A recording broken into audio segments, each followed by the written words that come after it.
In the long years before the word revolution ever drifted across the Atlantic, life in the 13 American colonies moved at a slow and familiar pace. Mornings began with light filtering through wooden shutters, roosters calling across small farms, and the steady rhythm of work that tied families to land, water, and weather. Days unfolded predictably, shaped more by seasons than by politics, and most people expected tomorrow to look very much like today. Small towns rested along dirt roads and rivers, their buildings simple and close together. A meeting house or church often stood at the center, its bell marking time more reliably than any clock. Nearby, a tavern offered warmth, conversation, and news from passing travelers. These places were not centers of rebellion, but of routine. People gathered to talk about crops, trade, marriages, births, and deaths, rarely imagining that history was quietly gathering around them. On farms, families worked together from sunrise to dusk. Children learned their tasks early, helping in fields, barns, and kitchens. Life demanded effort, but it also offered stability.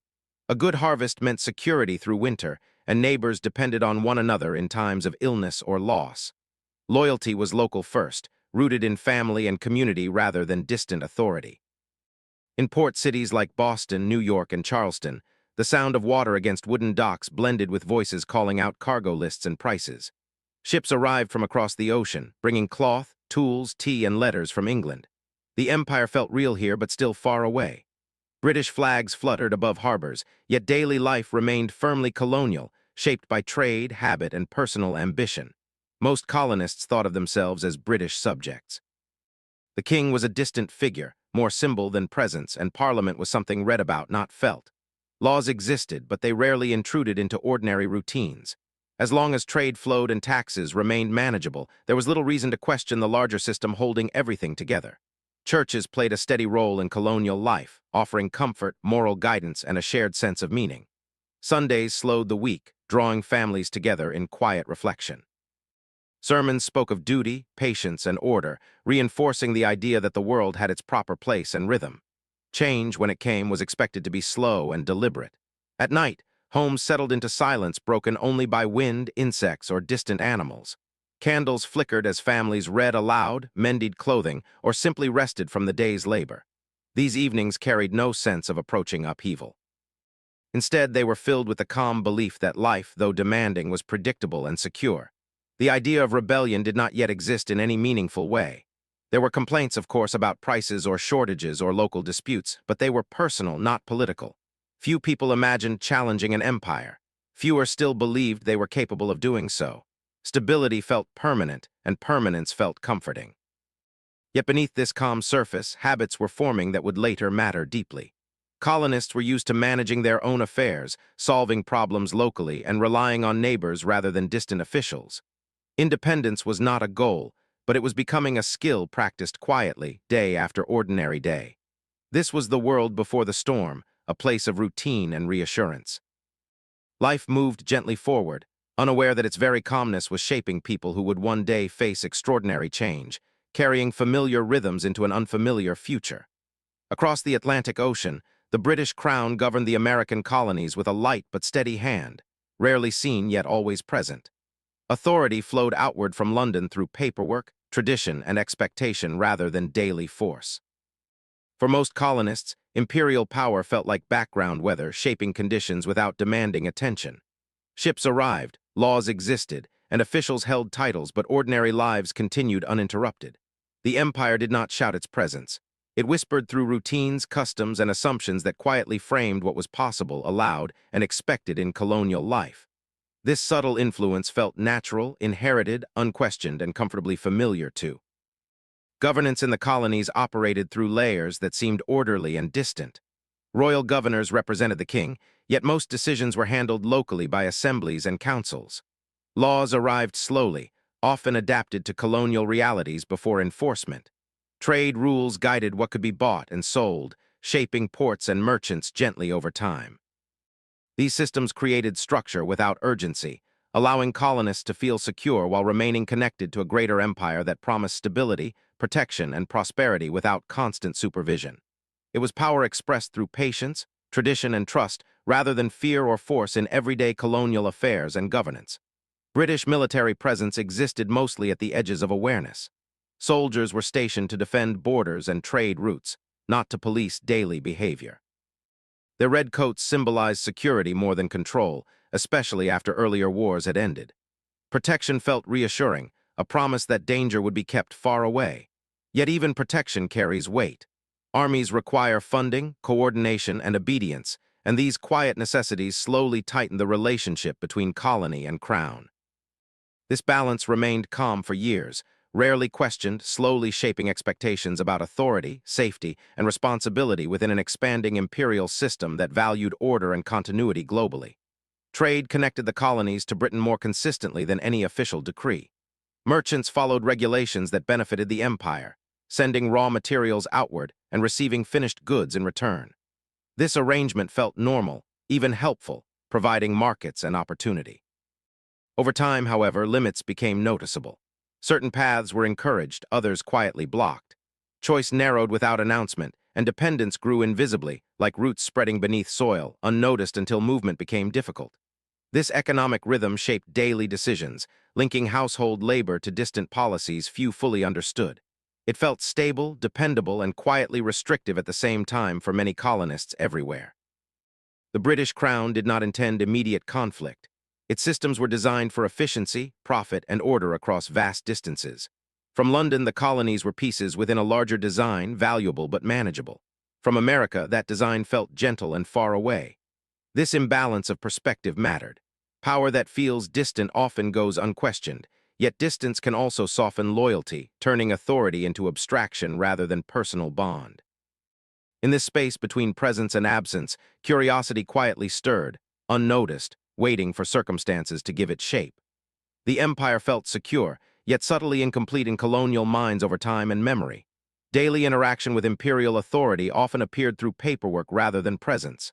Licenses, shipping manifests, customs forms, and official stamps carried the crown's authority in ink and wax. These documents traveled more frequently than soldiers, shaping commerce and behavior through compliance instead of confrontation. Colonists learned to navigate rules with quiet efficiency, adjusting rather than resisting. The system rewarded cooperation, encouraging people to see regulation as part of ordinary life. This administrative web spread evenly, calm and methodical, reinforcing the sense that order was natural and that the empire functioned best when unnoticed and unchallenged by those living within it. Governors served as visible symbols of royal power, yet their influence depended on cooperation. They hosted meetings, signed proclamations, and represented imperial interests while relying heavily on local support. Many colonists viewed them as administrators rather than rulers, distant figures who followed procedure more than passion. This softened perception made authority feel negotiable, flexible, and human. Disagreements occurred, but they remained contained within formal language and familiar channels. Conflict stayed theoretical, managed through discussion and delay. The system encouraged patience, teaching colonists that waiting was often easier than resisting, and compromise was safer than challenge. Imperial protection extended beyond soldiers and ships into ideas of belonging. Being part of the British Empire meant shared identity, shared enemies, and shared pride in global strength. Colonists benefited from this connection, enjoying access to trade networks and security guarantees. This relationship felt mutual, even generous. Few questioned its fairness because it seemed to function smoothly. Loyalty formed quietly through benefit rather than demand. The crown appeared as a distant guardian, offering shelter rather than control, and this perception allowed affection and trust to grow slowly, untested by hardship or direct confrontation. Yet systems that function smoothly can also hide imbalance. Decisions made in London reflected priorities far removed from colonial realities. Distance delayed understanding, and understanding shaped policy. Colonists adapted without complaint because adaptation was familiar. Still, small frustrations accumulated, rarely spoken aloud. The structure remained calm, but pressure gathered in subtle ways. Like water held behind a wall, the force was not yet visible. It existed only as weight, held in place by routine, comfort, and the belief that the system, as it always had, would continue unchanged. At this stage, the reach of the British Crown felt secure and unquestioned, woven gently into daily life. Authority existed without urgency, protection without fear, and control without confrontation. The balance held steady, almost peaceful. Few imagined it could shift. Fewer still imagined it would matter. Yet beneath the calm surface, systems were quietly teaching people how to notice limits, how to feel pressure, and how to live within rules that one day might no longer feel invisible. When the French and Indian War finally came to an end, relief settled gently across the British Empire. The long struggle had been exhausting, stretching across forests, rivers, and distant frontiers. Britain emerged victorious, its rivals pushed back, its territory expanded. For the colonies, the war's end felt like a deep exhale after years of uncertainty. Borders seemed safer, trade routes more secure, and the threat of invasion faded quietly into memory. Peace returned not with celebration, but with a sense of normalcy slowly reclaiming daily life once again. Yet victory carried a weight that was not immediately visible. The war had been expensive beyond measure. Ships, soldiers, weapons, and supplies had drained Britain's treasury, leaving behind a vast and uncomfortable debt. From London's perspective, the solution seemed logical. The colonies had benefited from the war's outcome, gaining security and land. It felt reasonable that they should help pay for the protection they enjoyed. This idea arrived gently, framed as responsibility rather than punishment, and it did not initially feel threatening. In the colonies, life resumed its familiar rhythm. Farms returned to full production, ports welcomed ships, and towns repaired what little damage the war had left behind. Few people thought deeply about imperial finances or distant political calculations. Peace meant stability, and stability encouraged rest. The memory of conflict faded quickly, replaced by the comfort of routine. It seemed natural to believe that the empire, now stronger than before, would loosen its grip and allow prosperity to grow quietly across its lands. Instead, attention slowly turned inward. Britain began looking more closely at its colonies, not as distant outposts, but as active parts of a system that required maintenance. New soldiers remained stationed in North America, not to fight, but to guard borders and enforce order. Their presence felt subtle at first, almost reassuring. Redcoats became a more common sight, blending into landscapes that had grown used to occasional military movement during wartime. Oversight increased in ways that felt administrative rather than aggressive. Officials counted, recorded, and reported with renewed interest. Trade was observed more carefully, customs more thoroughly enforced. Paperwork grew thicker, procedures more precise. None of this caused immediate outrage. It arrived quietly, wrapped in explanations about efficiency and fairness. Most colonists adjusted without complaint, assuming these changes were temporary, a lingering effect of war that would soon fade. Taxes followed, modest at first, introduced as necessary contributions to a shared burden. They were explained calmly, justified with logic that was difficult to dispute. Britain had protected the colonies, Britain had won the war, and now Britain needed help. Many colonists accepted this reasoning without resistance. The amount seemed manageable, and the idea of contributing to imperial stability felt familiar. Still, the act of paying felt different than before. It carried a new awareness of obligation. What changed was not hardship, but attention. Colonists began noticing decisions that had once gone unseen. They became more aware of rules, more conscious of authority, more alert to the direction of power. Nothing dramatic occurred. No protests filled the streets, no speeches echoed through town squares. Instead, a quiet awareness settled in, subtle and persistent. Peace no longer felt entirely weightless. It carried expectations that rested unevenly across the empire. For Britain, these measures felt necessary and responsible. For the colonies, they felt new. The relationship had shifted slightly, not enough to alarm, but enough to be felt. The empire's gaze lingered longer, its hand pressed a little more firmly. This was not oppression, but adjustment. Still, adjustment can change perception, and perception shapes feeling. What had once seemed distant now felt closer, more involved in everyday life. Late at night, as homes settled into silence, these changes were rarely discussed aloud. They lived instead in passing thoughts and quiet conversations. People wondered briefly what peace truly meant now. They considered whether safety always required sacrifice and whether victory always brought freedom. These questions did not demand answers yet.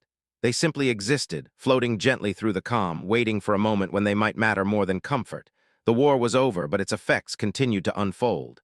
Britain stood stronger, the colonies more secure, yet something intangible had shifted. Peace had not erased tension, it had rearranged it. The empire moved forward, confident and calculating, while the colonies followed, attentive but uncertain. This moment, quiet and unremarkable on the surface, became the hinge of history where calm slowly leaned toward change without anyone fully realizing it yet. The changes did not arrive with shouting or sudden force. They came folded into paper, stamped with ink, and explained in careful language. After the war, Britain's need for money turned into policy, and policy slowly entered colonial life. The Sugar Act adjusted duties on imported goods, especially those that sweetened daily routines. The Stamp Act followed, placing a small tax on paper used for newspapers, legal documents, licenses, and letters. These were ordinary objects, part of everyday life, and that was precisely why they mattered. At first, the amount seemed minor. A stamp here, a duty there. No single tax threatened survival or comfort, yet their presence felt different from previous regulations. These were not distant trade rules affecting merchants alone. They touched lawyers, printers, shopkeepers, sailors, and farmers alike. Paper passed through many hands, and now each exchange carried a quiet reminder of authority. The empire was no longer only shaping trade. It was marking daily life itself. People noticed this change slowly. A printer paused before publishing a page. A merchant counted costs more carefully. A farmer listened as a neighbor explained why a document now required a stamp. These moments did not spark anger immediately. Instead, they produced a mild discomfort, a sense that something familiar had been altered. Routine had gained a price, and that price invited attention. What unsettled many colonists was not the cost, but the principle. Taxes were being decided far away by people they had never met. For years, local assemblies had handled internal matters. Now Parliament spoke directly into colonial pockets. The voice was polite, reasonable, and firm. It asked for contribution, not obedience, yet the distinction felt thin. Payment implied acceptance, and acceptance carried meaning beyond money. Conversations began to change tone. In taverns and homes, people spoke more carefully about laws and fairness. They did not shout. They questioned. Why here and why now? Why paper and why without local consent? These were not demands for rebellion, but reflections shaped by curiosity and concern. The questions lingered longer than the answers. The Stamp Act, in particular, carried symbolic weight. Paper was the medium of ideas, agreements, and identity. Newspapers shaped opinion. Legal papers confirmed ownership and rights. Letters connected families across distance. To tax, these things felt personal, even intimate. It was as though the empire had placed its mark on communication itself, quietly asserting presence in the most ordinary exchanges. Still, daily life continued. Fields were worked, ships unloaded, children taught. No one stopped living because of a stamp. This made the tension more subtle. Anger did not roar. It rested beneath the surface, growing familiar, settling into awareness. People adapted while remembering that adaptation had been required. Protests, when they appeared, were restrained at first. Meetings were organized. Petitions were written.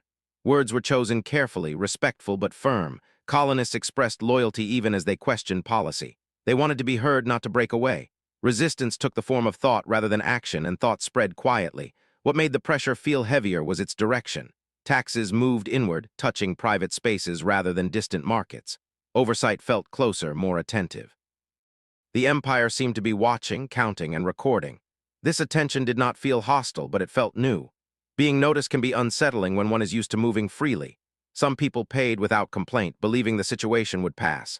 Others felt a quiet tightening in their chest, an unease they could not fully explain. It was not fear, but awareness.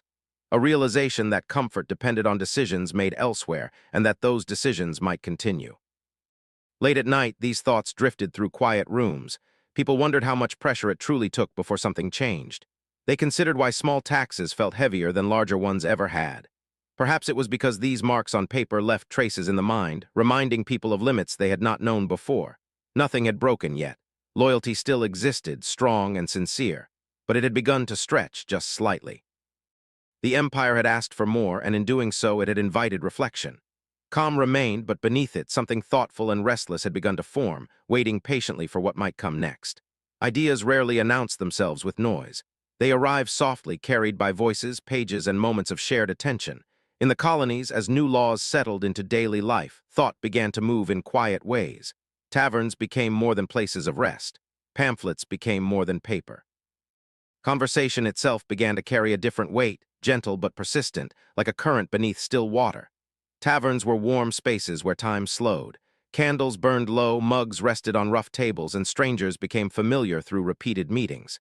Here, news traveled without urgency. A story from Boston might arrive weeks late, reshaped by memory and opinion. No one demanded certainty. What mattered was the act of sharing, of listening, of wondering together. Words moved freely in these rooms, drifting from table to table, settling into thought. Pamphlets played a quieter role, yet a powerful one. They were small, affordable, and easy to pass along. A single page could move through many hands, read aloud, discussed, and folded away for later. These writings did not shout for revolution. They asked questions. They explored fairness, rights, and history. They invited readers to pause and think, not to act immediately, but to reconsider what they believed they already understood. Rumors traveled alongside printed words. A comment overheard at a dock. A remark repeated on a road. Each retelling softened facts and sharpened feelings. Accuracy mattered less than meaning. Stories carried emotion more than detail, shaping perception through tone rather than proof. In this way, ideas spread not as commands but as impressions, gradually shaping how people felt about authority and themselves. What made these exchanges powerful was their intimacy.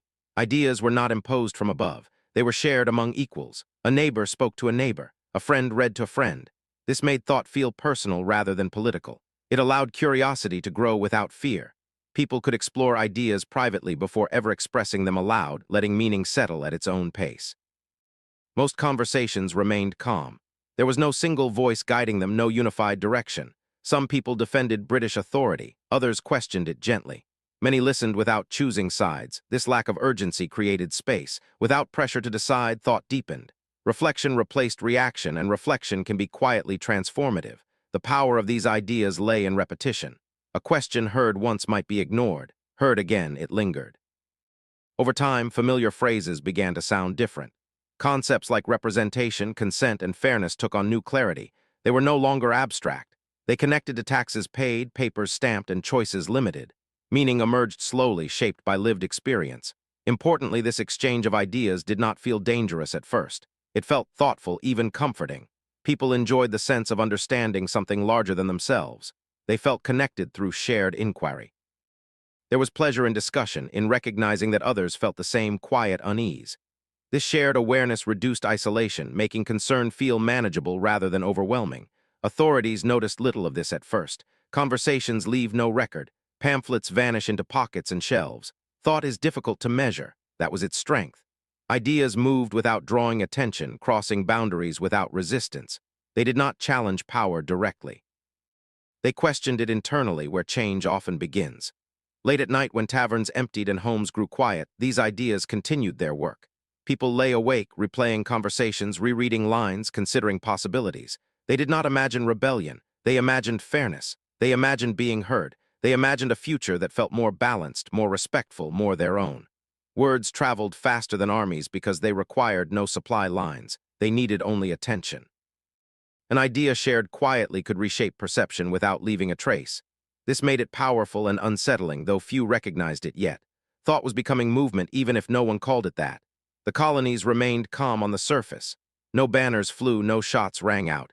Yet beneath that calm, a new language was forming. It spoke softly, patiently, and with growing confidence. Revolution had not begun in action, but in understanding. And understanding, once awakened, rarely returns to sleep unchanged.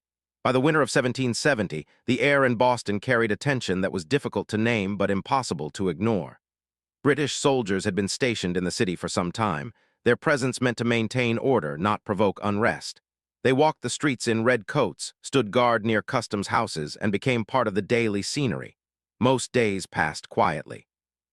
People learned to move around one another, sharing narrow streets with cautious familiarity, each side aware, neither fully comfortable. On a cold March evening, that fragile balance began to strain. Snow lay packed along the streets, and darkness arrived early. A small group gathered near a British sentry, voices raised but not yet angry. Words were exchanged, sharp but uncertain. No one planned violence. No one expected history to step forward. The moment grew from irritation rather than intention, shaped by accumulated pressure rather than sudden rage. More soldiers arrived, responding to noise and confusion. The crowd grew as well, drawn by curiosity and emotion. Sounds echoed between buildings, boots on stone, breath in cold air, fragments of speech overlapping. The situation remained unsettled, not explosive. People stood close, watching, waiting, unsure of what they were waiting for. Tension thickened, yet still held. Then in a brief and irreversible moment, shots were fired. The sound cut through the night, sharp and startling. When it ended, 5 colonists lay dead or dying. The violence was sudden, contained, and over almost as quickly as it began. Silence followed, heavy and stunned. The city seemed to pause, as if unsure how to respond to what had just occurred. News spread quickly, though details blurred. Some spoke of provocation, others spoke of brutality. The truth sat somewhere in between, complex and uncomfortable. This was not a battle, not a planned attack. It was confusion, fear, and reaction compressed into seconds. That made it harder to understand and easier to feel. In the days that followed, Boston did not erupt. Instead, it grew quiet. Funerals were held, crowds walked slowly through the streets. Reflection replaced outrage. The event was discussed carefully, weighed and reweighed in conversation. People wanted meaning, not chaos. They wanted to know what this moment represented. The soldiers were arrested and put on trial, a deliberate choice meant to preserve order and fairness. This decision mattered. It showed restraint, an effort to prevent emotion from overtaking principle. The law still functioned. Society had not collapsed, yet something had changed. Trust had been shaken, and once shaken, it does not return easily. What made the event powerful was not its scale, but its symbolism. Blood had been spilled between subjects and soldiers in a city street. The distance between ruler and ruled felt smaller now, closer, more personal. Violence had entered the story briefly but unmistakably. It could no longer be imagined away. Illustrations and accounts circulated, shaping perception as much as fact. Some portrayed the soldiers as aggressors, others as threatened men. Images lingered in the mind longer than explanations. They gave the event a life beyond Boston, allowing people far away to feel connected to a night they had not witnessed. Yet even as the story spread, the tone remained restrained. This was not a call to arms. It was a moment of reckoning. People asked themselves what it meant to live under protection that could turn deadly. They wondered how tension could be managed before it reached such a point again. For many, the event confirmed feelings they had struggled to define. It gave shape to unease, turning abstract concern into concrete memory. For others, it was a warning about the danger of disorder, a reminder of how quickly situations could spiral beyond control. Both interpretations existed side by side, unresolved. As time passed, the city resumed its rhythm. Shops opened, ships sailed. Life continued, though with a subtle difference. Awareness lingered. People moved through familiar streets knowing that something irreversible had occurred there. The calm had been broken, even if only briefly. The Boston Massacre did not begin a war. It did not end loyalty overnight. Instead, it marked a boundary crossed, a moment when tension became visible. Afterward, reflection deepened. Questions grew heavier. The night passed, but its echo remained, quietly reshaping how the colonies understood power, protection, and the fragile line between peace and conflict. On a cold December night in 1773, Boston Harbor lay quiet beneath the dark sky. The water moved gently against the docks, indifferent to the tension carried by those who gathered nearby. There were no drums, no shouted commands, no clash of weapons. What unfolded that night was not chaos, but intention shaped by restraint. It was an act designed to be seen, remembered, and understood without spilling blood. For months, tea had become more than a drink. It had turned into a symbol, light enough to stir with a spoon, heavy enough to carry meaning. British policies had made it a reminder of control, a small luxury bound tightly to authority. Refusing it quietly had already become common, but now something more deliberate was forming. Words had traveled, meetings had been held, and decisions had been weighed carefully. Action, when it came, would speak softly but clearly. Men moved through the streets dressed in disguise, not to hide their faces from history, but to shift the focus away from individuals. This was not about names or personal glory. It was about message. Their steps were measured, their voices low. The city slept as they approached the ships anchored in the harbor, vessels heavy with chests of tea waiting to be unloaded. The night air carried the scent of salt and wood. Lantern light flickered briefly, then dimmed. One by one, the men climbed aboard the ships. There was no resistance. No guards were harmed. No property was damaged beyond what had been chosen deliberately. Chests were opened and lifted, then tipped into the water. Tea spilled into the harbor, dark shapes disappearing beneath the surface, swallowed silently by the cold sea. The act unfolded methodically, almost calmly. Each movement felt practiced, though nothing like this had happened before. There was purpose in the restraint. No tea was taken, nothing else was touched. This was not theft, not destruction born of anger. It was a statement carefully limited in scope, designed to communicate without inviting chaos. Silence defined the moment. The water absorbed the tea without sound, and the night watched without protest. From shore, few witnessed the event directly, yet even unseen, its meaning was already traveling. By morning, the harbor would carry the evidence, and the city would awaken to the realization that something extraordinary had occurred. Why tea and not soldiers? The answer lay in intention. Violence would have narrowed the message, turning it into fear and retaliation. Tea instead spoke of choice. It rejected policy rather than people. It challenged authority without denying humanity. This distinction mattered deeply to those involved. They did not seek war. They sought to be heard. When daylight arrived, the harbor told the story. Tea leaves floated where commerce once moved freely. The image was unmistakable, simple enough to be understood without explanation. It traveled quickly, carried by word and ink, transforming a quiet night into a shared moment of recognition across the colonies. Reactions varied. Some felt pride, others worry. Many felt a mix of both. The act was bold, yet controlled. It crossed a line, but did so deliberately, signaling resolve without surrendering to rage. It suggested that resistance could be thoughtful, even restrained, and still carry weight. British authorities were not silent for long. To them, this was destruction of property, a direct challenge that demanded response. Yet even in that response, the nature of the act mattered. No blood had been spilled. No violence could be punished directly. The question became one of authority and consequence, not immediate retaliation. For colonists, the night lingered in the imagination. The image of tea sinking into dark water became a symbol of choice made collectively. It represented a shift from quiet disagreement to visible defiance, still wrapped in restraint. Resistance was no longer only spoken. It had taken form, gentle yet unmistakable. The Boston Tea Party did not erupt into celebration. It settled into reflection. People wondered what would follow, how the empire would respond, and whether the balance could still be restored. Yet beneath those questions lay a new certainty. Action had been taken, and it had been deliberate. In the quiet that followed, the harbor returned to calm. The water moved as it always had, carrying ships and stories onward. But something had changed. Defiance had found a language that did not rely on violence. It spoke through symbolism, patience, and clarity. In that language, resistance began to feel less like a reaction and more like an identity, forming quietly, steadily, and with intention. The night of the Boston Tea Party left more than floating tea leaves behind. Across the ocean, in the quiet halls of London, authorities considered what had happened, weighing principle against precedent. The destruction of property was undeniable, even if no lives had been taken. Calm, measured discussions led to decisions that would ripple through the colonies, tightening the threads of control that had already begun to fray. The empire moved deliberately, confident that order could be restored with law rather than violence. In the months that followed, Parliament enacted a series of measures that would later be called the Intolerable Acts. Each law was written with precision, aimed at asserting authority while maintaining the appearance of fairness. The port of Boston was closed until restitution could be made. Local governments faced restrictions, limiting power that had once belonged to colonial assemblies.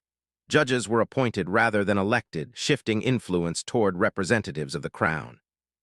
The measures were not cruel in intention, but firm in application. Authority had spoken, and it expected to be heard. From the perspective of Boston, these acts felt weighty and deliberate. The city moved beneath a new shadow of oversight. Ships waited in empty harbors. Town meetings became cautious, as if every word might be examined. Merchants calculated losses. Families discussed what steps could be taken, knowing that small actions mattered more than ever. Daily life continued, but with subtle hesitation. Streets once filled with conversation now carried an undertone of vigilance. The empire was close, present in ways that had previously existed only at a distance. Colonists, for the most part, did not respond with open hostility. There was no rush to arms. Instead, reflection deepened. People began to consider the balance between obedience and principle. They understood that law and loyalty were intertwined, and that missteps could have lasting consequences. This awareness carried weight, not anger. The population felt pressure, yet it was almost academic, observed as a situation to be understood rather than a fire to be fought. The Intolerable Acts revealed the limits of control. Laws could govern trade and assembly. They could restrict movement and decision-making. They could threaten punishment for defiance. Yet authority could not compel belief, and loyalty is rarely purchased by decree alone. The measures served as a quiet reminder of the empire's power, but also its distance. Enforcement was possible, but hearts and minds remained beyond reach. For many colonists, the laws invited reflection rather than rebellion. Conversations shifted from what had been done to what might be endured. Citizens questioned whether submission could ever restore trust, or whether compliance would erode identity over time. These questions lingered quietly in homes, taverns, and offices, shaping thought without erupting into action.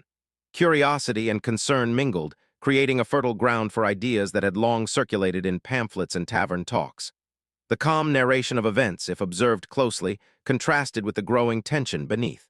Streets appeared ordinary, shops opened as usual, and families continued routines. Yet subtle changes shaped behavior. Merchants documented shipments meticulously, citizens attended meetings with heightened awareness, and neighbors watched one another with discreet caution. Authority had pressed, and the response was careful, deliberate, and thoughtful. This period demonstrated the complexity of power. Control was extended, rules were enforced, and expectations became explicit. Still, influence could not be demanded where trust was absent. The empire's hand reached further, but each extension reminded colonists of the distance between enforcement and understanding. A law could close a harbor, but it could not close minds. A restriction could limit a meeting, but it could not limit thought. As nights passed, Boston adjusted to its new reality. Ships floated silently at the docks, and the harbor reflected moonlight as if untouched by the weight of history. Streets echoed faintly with conversation, quieter than before. Citizens moved carefully, balancing caution with daily necessity. The city had changed, but subtly, almost imperceptibly. The intolerable acts did not incite immediate rebellion, yet they marked a turning point. Authority had pushed deliberately, and the push was felt. People sensed the empire's presence more acutely, measuring its reach, questioning its purpose, and quietly contemplating limits. Control had been asserted, but loyalty had not been restored. The balance had shifted, setting the stage for reflection, organization, and the next quiet steps toward resistance that would define the colony's unfolding identity. By the fall of 1774, the colonies found themselves at a delicate crossroads. Tensions had been growing quietly for years, punctuated by moments of visible unrest and subtle discontent. In Philadelphia, men began to gather from distant towns and cities, bringing with them not muskets or banners, but ideas, concerns, and questions. They traveled slowly, often on horseback or in carriages, over roads that twisted through forests and fields. Their mission was not to fight, but to deliberate, to understand what it meant to live under new restrictions and what steps, if any, should be taken in response. The delegates arrived with caution. Some were seasoned leaders familiar with governance and diplomacy. Others were local figures, respected in their communities but untested on a stage of such consequence. Each carried the weight of his constituents' expectations, as well as personal beliefs. Their conversations moved gently between agreement and doubt, principle and pragmatism. Decisions were not urgent. They were carefully considered, as if each word could tip the balance between calm and crisis. Meetings unfolded in a manner that mirrored the atmosphere of the colonies themselves, thoughtful, restrained, and deliberate. Delegates debated the nature of loyalty and authority, reflecting on the rights of citizens versus the demands of the crown. Some emphasized the importance of preserving connection to Britain, valuing stability and shared history. Others voiced frustration at distant control, highlighting how laws and taxes had begun to shape lives in ways that felt constraining. The tension was real, but it did not erupt. It was intellectual, subtle, and measured. In quiet chambers, ideas were exchanged like careful currency. Pamphlets and letters informed discussion, giving context to local grievances and distant events. Stories from towns affected by the intolerable acts were recounted, shared thoughtfully to illustrate principle rather than stoke emotion.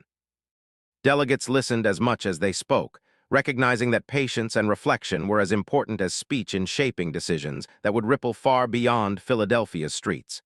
Hesitation was constant. The choice to push for change, to resist, or even to discuss disobedience openly was weighed against the possibility of personal and communal risk. Separation from Britain carried unimaginable consequences. Families, trade, and daily life were bound to an empire that, despite its restrictions, offered protection and familiarity. The men considered the gravity of turning away from that connection, imagining futures that were unknown and potentially perilous. Every pause, every thoughtful question added depth to their understanding. Yet in hesitation, a new sense of unity quietly formed. Colonies that had often operated independently now found common ground. Differences of wealth, geography, and local custom were acknowledged, but the shared experience of constraint created bonds that were slow, gentle, and subtle. Delegates began to imagine what coordinated action could look like, even if that action remained hypothetical for the moment. The act of gathering itself sent a signal. The colonies could deliberate together, not as isolated towns, but as a collective conscience. The atmosphere was calm, though charged with latent energy.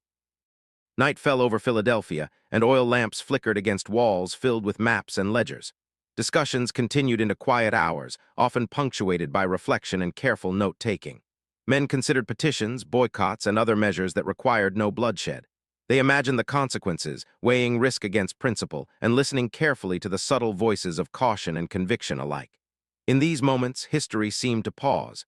Decisions had not yet been made. No war loomed, no guns had been raised. Only thought, deliberation, and awareness shaped the path forward.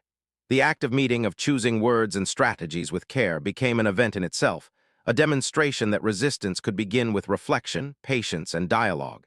For the colonies, the First Continental Congress created a mirror of their own complexities. Choices existed, but certainty did not. Loyalty, fear, principle, and practicality all collided in calm debate, leaving room for imagination and foresight. Delegates returned home carrying not an immediate solution, but a shared understanding of possibility, responsibility, and consequence. The evening streets of Philadelphia fell silent as meetings adjourned, leaving only the quiet hum of contemplation. Outside, the city slept, unaware of the decisions shaping its future. Inside, the seeds of unity, deliberation, and identity had been sown. The moment rested in stillness, balance between caution and courage, reflection and action, marking a chapter in which hesitation itself became a deliberate force in the shaping of history. Before dawn on a crisp April morning in 1775, the villages of Lexington and Concord lay wrapped in mist. The air was damp and still, carrying the faint scent of dew-soaked grass and smoke from distant hearths. Streets were empty except for occasional footsteps, the soft echo of boots on packed dirt blending with the whisper of wind through trees. The world felt calm, ordinary, as though nothing in particular had yet begun. But in the shadows, both sides were awake. Minutemen gathered quietly in the village square, their presence deliberate but unassuming. They carried muskets and powder, tools of defense more than aggression, held close to their sides rather than raised in challenge. Across the fields, British soldiers moved with measured precision, their orders clear, their purpose defined by authority and duty. Neither side sought chaos, both followed instinct and instruction, unaware that a single moment could alter the course of history. The atmosphere was thick with anticipation that was hard to name. Eyes watched from windows, footsteps paused mid-step, and conversations whispered in corners. The tension was subtle, a quiet hum beneath the ordinary sounds of village life. There was no trumpet, no drum, no grand declaration. Only breath, leather, and the soft rustle of clothing as men shifted uneasily. Then, in a brief and uncertain instant, a shot rang out. Historians have long debated which side fired first, but in that morning mist the distinction mattered little. The sound was sharp, startling, and yet it faded quickly, leaving silence almost immediately afterward. For those present, it was a signal, not an explanation. Confusion followed. Some raised their weapons, others froze, and the village itself seemed to hold its breath. Chaos remained contained, not yet expansive. Skirmishes moved along the village green and nearby roads, measured in yards rather than miles. Orders were given softly, shouted only when necessary, and movements were cautious. Men on both sides acted with a combination of fear and training, unsure how far the encounter would extend. No one anticipated the ripple it would create, the way a single morning could mark the beginning of a larger story. As soldiers moved toward Concord, the countryside witnessed a transformation of ordinary space into a stage for conflict. Fields became paths of advance and retreat, fences and barns became temporary cover. The mist obscured detail, leaving gestures and shadows to convey intent. People peered from windows and behind trees, unsure whether to stay or flee, the ordinary rhythm of life suspended by uncertainty. Messages were sent quickly on horseback and by foot. Riders traced familiar roads, carrying word of the engagement to neighboring towns. The sound of gunfire, though brief, traveled farther than the bullets themselves. Rumors spread, whispered from neighbor to neighbor, each retelling adding subtle tension without overwhelming anyone. Awareness of war began to infiltrate daily life gently, like a new season arriving slowly across the countryside. For the villagers, this morning carried more than immediate danger. It was a moment of realization. The world they knew, shaped by laws, loyalty, and routine, had shifted imperceptibly. Footsteps had begun to echo differently. Fields no longer felt merely familiar. They held the memory of muskets and sudden movement. The ordinary sounds of birds and wind contrasted with the new, fragile knowledge that life might now include conflict. By the end of the day, resistance had solidified quietly. British soldiers continued their march, colonial forces skirmished and retreated strategically, and both sides began to understand that nothing would remain as it had been. Violence existed, but it was restrained, shaped by circumstance and hesitation rather than deliberate aggression. In the evening, the villages returned to a deceptive calm. Smoke curled from hearths, families spoke in hushed tones, and the mist settled once more over fields and roads. Yet the morning's events had left an indelible mark. A war had begun not with banners or declarations, but with steps, voices, and a single gunshot. History had shifted quietly, almost imperceptibly, leaving ordinary life carrying a new awareness, the calm forever altered by the knowledge that conflict could arrive silently, yet irrevocably. After the first shots at Lexington and Concord, the world seemed to hold its breath. Boston, once a city defined by commerce and quiet streets, became a place of watchfulness and expectation. Soldiers and civilians alike adjusted to a new rhythm, one defined not by battle, but by waiting. The city's harbor, streets, and hills were filled with observation rather than action, creating a sense of tension softened by stillness. Patience became a strategy. Colonial forces now gathered around the city, fortified positions on hills and along ridges, not to charge but to contain. Each movement was deliberate, minimal, conserving energy and resources. The British, confined largely within the city, maintained their routines while remaining alert. Both sides knew that haste could lead to disaster, and so time itself became a weapon, stretching hours into days and days into weeks. The landscape of the siege was familiar, yet charged. Fields and forests around Boston were traversed quietly by patrols, scouts, and couriers. Soldiers rested in shifts, cleaned weapons, and monitored movements across the skyline. Smoke rose gently from hearths in towns and farms, carrying the comforting scent of wood fires even as observation continued. Life persisted amid preparation, creating a rhythm that felt calm even in the presence of conflict. Communication flowed slowly, carried by messengers on horseback along winding roads. Each letter, report, or conversation was deliberate, measured in tone and content. Leaders on both sides observed carefully, weighing options before making decisions. Decisions were often delayed, creating long periods of quiet reflection that filled the hours with anticipation rather than immediate action. For citizens of Boston, the siege transformed daily life. Markets remained open but watched, schools continued quietly, and families moved carefully through streets lined with soldiers. The presence of red coats was constant, yet subdued. Their discipline and routine created a sense of order, while the knowledge of surrounding colonial forces lent a gentle edge of uncertainty. Life balanced between normality and heightened awareness, a tension felt without alarm. Evenings brought softer observation. The sun set slowly over the harbor, reflecting on calm waters where ships lay anchored in cautious stillness. Lanterns glimmered in windows, signaling continuity amid change. Conversations in homes and taverns turned toward speculation and planning rather than panic. People measured risks quietly, considering what the days ahead might require. In this way, patience became both shield and tool, shaping perception and preserving strength. In the countryside, militias maintained positions along hills and ridges, moving only when necessary. Scouts traced familiar paths, recording information and returning without incident. Activity was minimal, deliberate, and slow. The silence between movements allowed time for observation, strategy, and thought. Waiting became a form of engagement, proving that war did not always roar. It could whisper, linger, and bend the mind through anticipation rather than bullets. Weather, too, played its part. Rain softened the earth, fog obscured distant hills, and snow arrived quietly to blanket the countryside. Each change demanded adaptation, encouraging patience and planning. Soldiers and citizens alike learned to move with consideration, respecting the environment and the rhythm of the season. Nature itself slowed the tempo, reinforcing the calm yet watchful atmosphere that defined the siege. Within Boston, small gestures of continuity preserved life's steadiness. Children played cautiously in yards, markets exchanged goods under careful observation, and daily routines, washing, cooking, repairing, continued uninterrupted. The presence of war became a background hum, a condition to navigate rather than an immediate threat. The contrast between external tension and internal normality created a rhythm uniquely suited to reflection and endurance. By the time weeks had passed, both sides had learned the subtle art of engagement without movement. Soldiers and civilians observed patterns, anticipated behavior, and conserved energy. The siege was not defined by heroics or dramatic confrontation, but by steady, deliberate existence. The passage of time itself became meaningful, teaching that patience could serve as a weapon, observation as strategy, and calm as preparation. Evenings closed over Boston with a gentle hush. Lanterns glimmered in homes, fires burned low, and the city exhaled quietly beneath the stars. The siege continued, invisible to many beyond the hills, yet felt deeply by those who observed its rhythm. Life had adapted, tension had softened, and the slow, deliberate dance of waiting became the defining mark of a conflict that, for the moment, existed more in anticipation than action. As the siege of Boston stretched into weeks, the colonies recognized a quiet truth.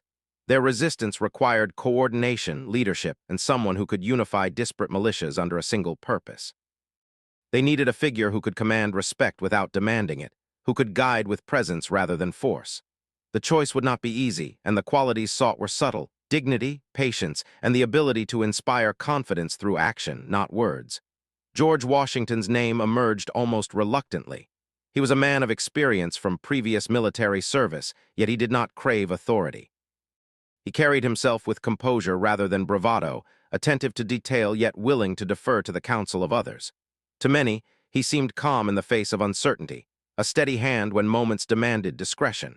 His reputation was one of integrity, measured judgment, and persistence. These qualities made him an ideal candidate in a time when rashness could prove fatal. Deliberations over leadership were thoughtful and careful. Delegates from different colonies shared opinions, recalled experiences, and assessed personalities. Washington's strengths were discussed at length: his familiarity with military discipline, his understanding of logistics, and his ability to navigate political complexities. But beyond skill, there was a subtler question. Could a man who did not seek power inspire unity? Could quiet confidence outweigh the appeal of charisma and rhetoric? These questions lingered, shaping the choice as much as any formal consideration. Washington himself received the attention with characteristic reserve. He did not press for command. He expressed awareness of the weight of responsibility and the challenges it would bring. In private, he considered the enormity of what lay ahead, not for glory, but for duty. His acceptance would not come lightly, and it reflected a deliberate understanding of service rather than ambition. This humility, paradoxically, became one of his strongest qualifications. Colonial leaders observed not just military capability, but temperament. They imagined the challenges of coordinating forces spread across towns, villages, and remote frontiers. Communication would be slow, resources scarce, and loyalty fragile. Leadership would require patience as much as courage, listening as much as instructing. In this, Washington's steadiness offered reassurance, a presence that could anchor strategy while allowing others to contribute their knowledge and experience. The choice of commander was not a dramatic moment. There were no proclamations, no parades. Delegates agreed quietly, trusting judgment and character rather than spectacle. Washington was appointed, not celebrated, and he accepted, mindful of both honor and obligation. The process itself mirrored the cautious rhythm of the colonies, deliberate, thoughtful, and measured. For soldiers, the presence of a commander provided subtle guidance. They felt the assurance of experience, the calm that comes from observing someone who understands consequence without being hurried by emotion. Washington's leadership was not about issuing commands with force. It was about creating a framework in which others could act confidently, safely, and with purpose. Morale grew not through words alone, but through observation of competence and restraint. Evenings under Washington's early command were quiet. Camps settled into routine. Drills proceeded steadily. Reports arrived and were assessed, not rushed. Decisions unfolded thoughtfully, with attention to both logistics and human endurance. Washington's calm presence shaped not only strategy, but the emotional landscape of those around him. In the uncertain days of siege and skirmish, such steadiness became a kind of anchor, offering reassurance amid tension. Beyond the military sphere, Washington's appointment carried symbolic weight. Colonists recognized in him a reflection of ideals they valued: humility, diligence, and responsibility. Leadership did not always demand spectacle. It could emerge quietly through integrity, patience, and consistency. By placing trust in him, the colonies signaled that authority could be gentle, considered, and effective without overwhelming presence. In the months that followed, Washington's role would grow, but his character would remain consistent. He acted with awareness of risk, deference to counsel, and commitment to principle. The selection of a commander had transformed a diffuse resistance into a coordinated effort, anchored by a man whose quiet strength provided a sense of stability and direction. For the colonies, he became more than a general. He became a steady presence amid uncertainty, a point around which hope, patience, and strategy could revolve. As nights fell over encampments, fires glimmered softly across hills. Soldiers rested with the knowledge that their efforts were guided by someone deliberate, attentive, and consistent. Leadership, they realized, could be measured in calm action rather than noise, in thoughtful presence rather than insistence. In Washington, the colonies found a figure who could unify, steady, and inspire, quietly shaping the path forward as the distant rumble of war settled into its patient rhythm. In the quiet spaces of colonial life, ideas began to stir, softly at first, like a breeze moving through the branches of familiar trees. In parlors lit by candlelight, men and women discussed what life could be without the distant hand of Britain. These were not loud proclamations or dramatic speeches, but gentle exchanges over tea, by the warmth of a hearth, or in the hushed corners of taverns where travelers shared news from other towns. It was in these spaces that the seeds of independence first took root, carried on words, questions, and reflection rather than on muskets or banners. Printed pamphlets circulated carefully, their pages filled with arguments that challenged the natural order of authority. Writers spoke of natural rights, the inalienable claims that every individual possessed simply by being human. They questioned whether a distant king could fairly impose taxes, control trade, or station soldiers in streets where families lived their daily lives. These ideas were novel, yet they resonated quietly with those who had long felt the subtle pressures of imperial control. Listeners could almost hear the turning of minds, the slow bending of loyalty toward self-determination. Conversations moved between philosophy and practicality. It was one thing to imagine rights in theory, and another to navigate their implications in life. How could a community govern itself if it were free from distant oversight? What responsibilities would independence entail? Taxes, law, and defense were no longer abstract. They were part of the conversation now.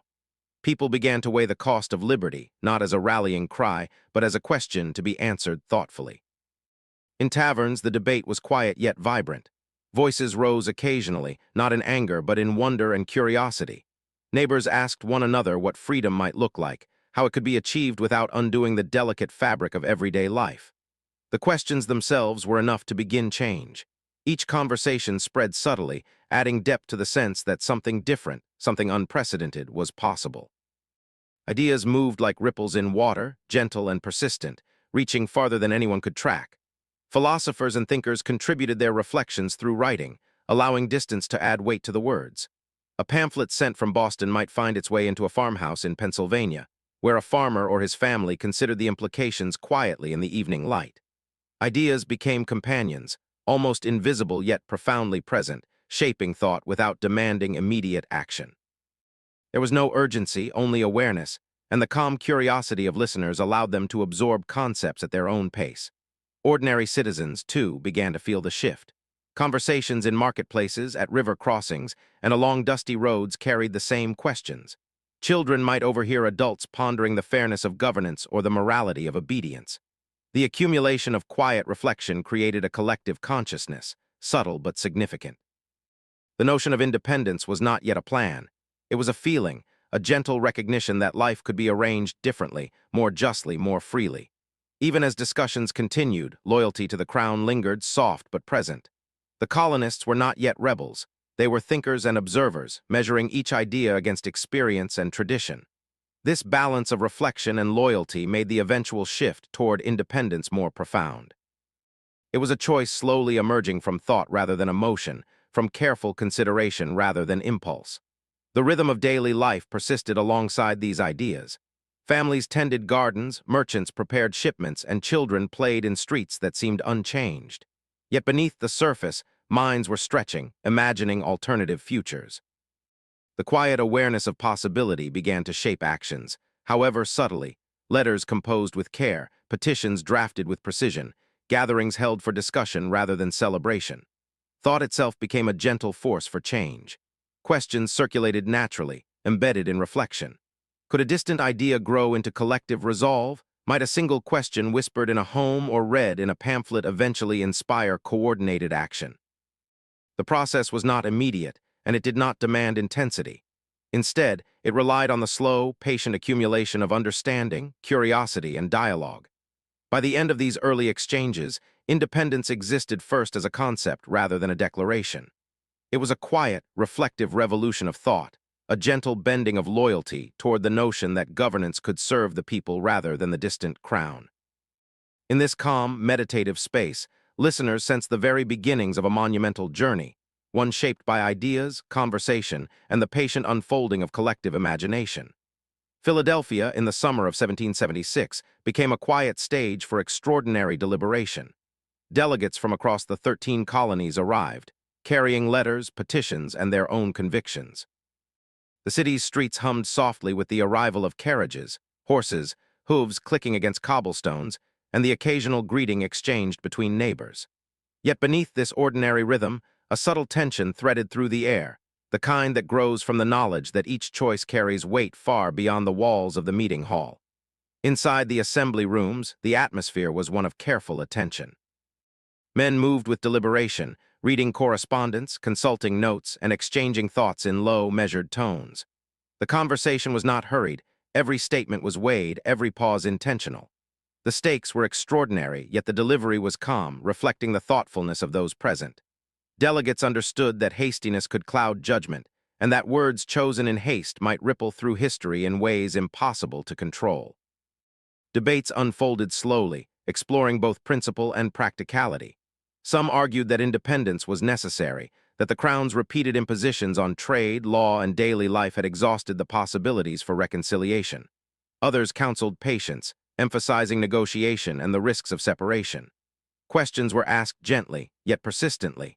How far can loyalty extend before it becomes complicity? What price might be paid for rebellion? Could diplomacy still alter the course of events? Each inquiry invited reflection, inviting listeners to step into the minds of men considering choices that balanced ethics, risk, and duty. As ideas circulated, drafts of formal declarations began to take shape. Pages of parchment were spread across tables, inked words carefully read aloud and discussed. Sentences were rearranged, phrasing debated, and subtle changes made to ensure clarity and impact. The goal was not drama but precision. Every word needed to convey principle without exaggeration, conviction without provocation. Even a single phrase could carry the weight of a nation's future, and delegates treated each choice with the reverence of understanding its long-term consequences. Disagreements were common, though never explosive. Men leaned forward, elbows resting on tables, voices steady but earnest. Some questioned the necessity of certain statements, others pushed for bolder declarations.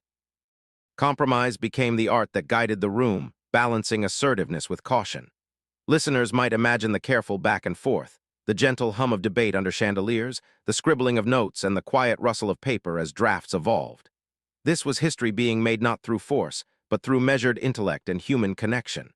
Outside the chambers, the city seemed ordinary, yet the sense of anticipation subtly permeated daily life.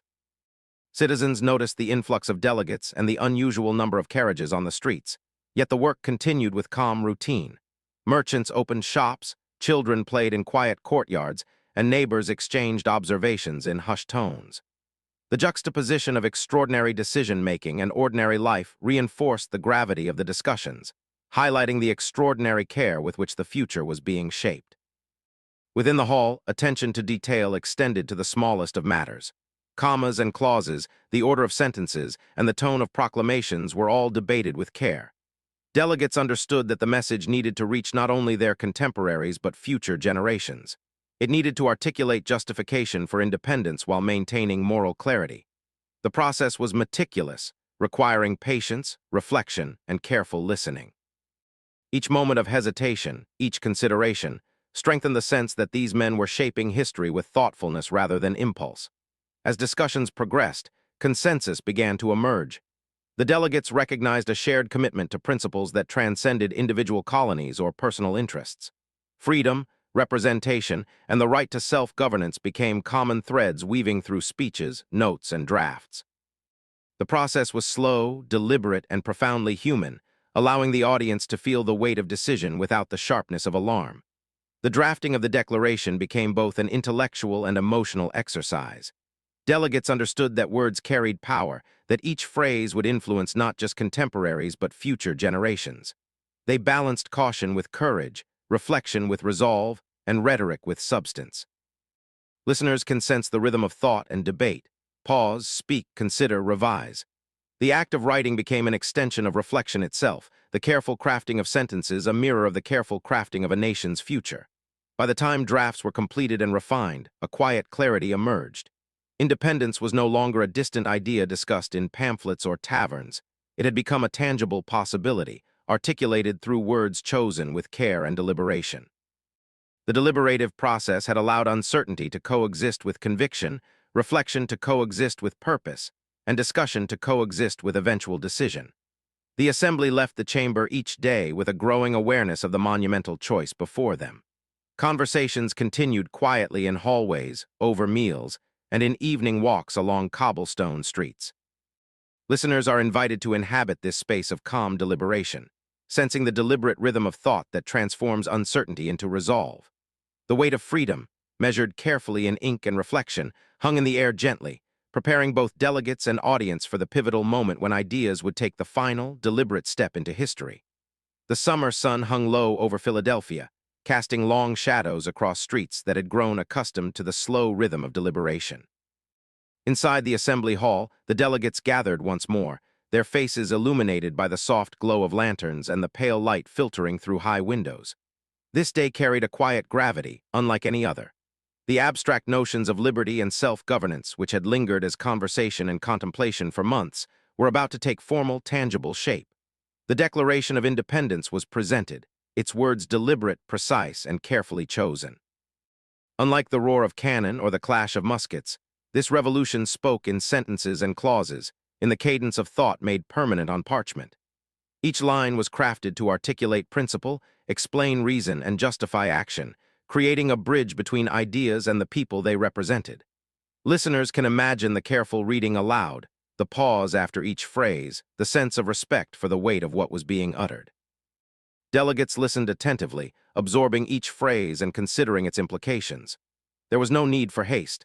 The power of the document lay not in immediate action, but in clarity, logic, and conviction. Words themselves became instruments of change. By explicitly declaring independence, the colonies transformed speculation and debate into a shared commitment, a common understanding that they were embarking on a path defined by self-determination. Outside the hall, news spread gently through Philadelphia's streets. Citizens paused in markets, children looked up from play, and neighbors exchanged careful whispers about the words that had just been spoken. Reading and discussion followed, each household absorbing the meaning at its own pace. The impact was profound, yet subtle. A nation in formation, experienced slowly rather than explosively. Life around this historic moment continued with ordinary rhythms. Merchants sold wares, artisans worked in quiet shops, and families tended gardens. And yet beneath these familiar routines, awareness of change settled, permanent and inescapable. The Declaration itself balanced principle with persuasion. It articulated grievances, outlined philosophical foundations, and asserted the right of the colonies to govern themselves. Its language spoke of universal truths, moral clarity, and the responsibilities of government to its people. Each word carried intent, each paragraph purpose. The revolution was not measured by immediate victories on the battlefield, but by the quiet force of reason and the ability to unify minds across distance and circumstance. In reading the Declaration, one senses the patience and care of its authors. This was not a document composed in haste or emotion. It was the product of months of reflection, debate, and refinement. Each sentence was considered for its clarity, resonance, and long-term significance. Delegates understood that the words might be read for generations, shaping understanding, identity, and principle far beyond the immediate moment. The power of history was present in the meticulous arrangement of ideas, demonstrating that revolutions can unfold in deliberate, reflective steps rather than sudden leaps. Citizens across the colonies reacted with quiet contemplation. Letters were written, conversations held, and pamphlets circulated. Families gathered to read aloud, communities discussed the meaning, and local leaders reflected on the responsibilities that independence now implied. There was excitement, yes, but it was tempered with thoughtfulness and awareness of the responsibilities to follow. The document was a catalyst, not a climax, preparing the population for the long, measured journey ahead. Even the imagery of the Declaration, the careful, deliberate signatures of representatives from each colony, reinforced the unity and seriousness of the act. These were not merely names on paper. They were commitments, affirmations that individuals were prepared to shoulder risk, guide action, and embody the principles they had spent months articulating. The act of signing became a quiet, resolute performance, a reflection of purpose without spectacle, inspiring respect and reflection rather than fanfare.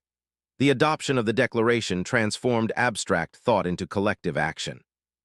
Ideas that had circulated in parlors, taverns, and pamphlets now carried the authority of formal declaration. Independence was no longer speculation. It was articulated, deliberate, and public. The moment embodied reflection, patience, and deliberate choice, showing that history's most significant transformations often unfold through careful thought and measured consensus. In the evening, Philadelphia settled into calm. Lanterns glimmered in windows, and a soft hush descended over streets that had witnessed extraordinary deliberation. The day's events were monumental, yet life continued quietly around them. Families dined, trades continued, and the rhythm of ordinary life persisted, infused now with the knowledge that their world had shifted irrevocably. The revolution had been declared, not with a shout, but with thought, intention, and words whose impact would resonate for generations.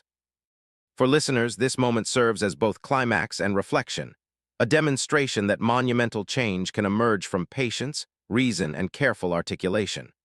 The quiet force of ideas, once nurtured and debated, had finally become a living reality. Freedom was now tangible, expressed not through battle alone, but through the deliberate, enduring power of words. As the summer of 1776 unfolded, the revolution transitioned from ideas and declarations to the careful, measured reality of military engagement. The colonies, now formally asserting independence, faced the daunting task of coordinating forces scattered across towns, farms, and forests. Yet the battles were not sudden explosions of chaos. They were deliberate maneuvers, exercises in strategy, patience, and observation, unfolding with the quiet rhythm of thought made manifest on the field. Troop movements were methodical. Minutemen and Continental soldiers traveled along familiar roads, crossing streams and hills while keeping a cautious eye on the horizon. Their muskets rested at their sides rather than raised aggressively, signaling readiness without immediate threat. Orders were given softly, measured, and precise, ensuring that each man understood his place and purpose.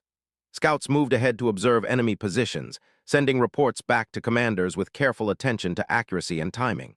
The audience listening in can sense the subtle tension of observation, the anticipation that exists when action is restrained yet purposeful.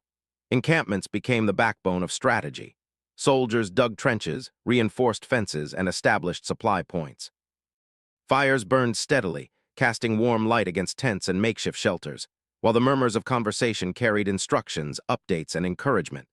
The camp was alive with quiet activity, laundry being washed in streams, food prepared over embers, horses tended in stalls. Each routine act reinforced discipline, cohesion, and preparedness. The narrative emphasizes these ordinary details, showing that war's reality is often shaped more by logistics and planning than by loud conflict. Reconnaissance played a pivotal role in the early stages of the struggle. Couriers rode along winding paths, observing troop formations and reporting positions with care.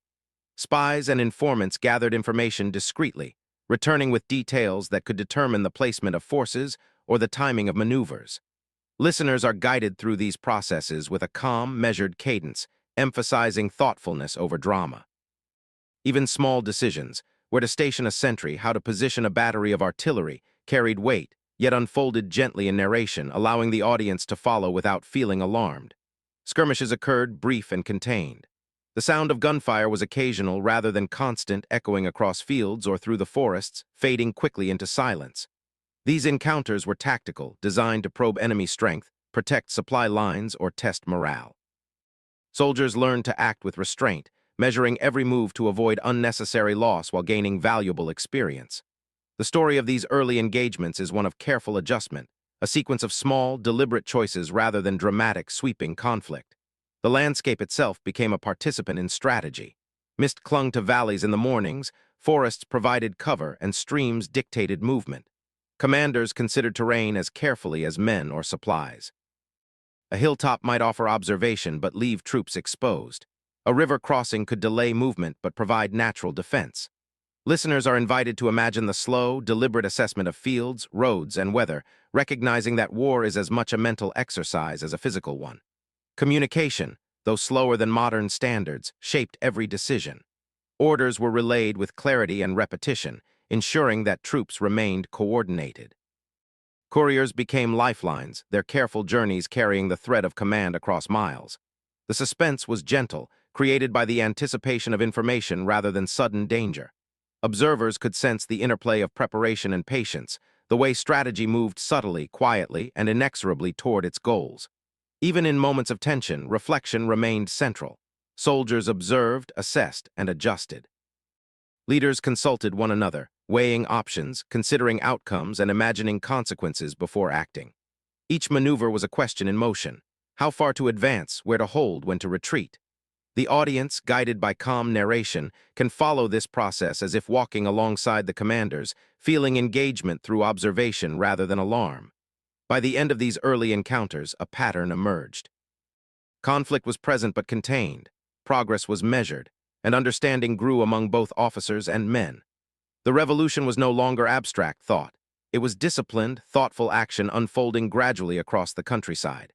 Listeners are invited to experience strategy as a living, breathing part of the story, appreciating the quiet tension, anticipation, and careful decision-making that define the early stages of war. The early battles of the Revolution remind us that history is often shaped by patience as much as by valor. The quiet discipline of preparation, the deliberate positioning of men and resources, and the thoughtful assessment of each situation set the stage for larger engagements yet to come. In this way, strategy itself becomes compelling, drawing listeners into the narrative through reflection, insight, and gentle curiosity rather than through the clamor of chaos. Even as troops marched, camps were set, and skirmishes unfolded across fields and hills, life for ordinary colonists continued, shaped by the quiet rhythms of endurance and adaptation. Families rose with the dawn, tending gardens and livestock, aware that news from the front might arrive at any moment. Merchants opened shops cautiously, mindful of both opportunity and risk, while children played under the watchful eyes of parents, their laughter punctuating streets touched by tension but not overwhelmed by it. The revolution had arrived, but it existed alongside daily life rather than replacing it. Homes became places of both refuge and subtle vigilance.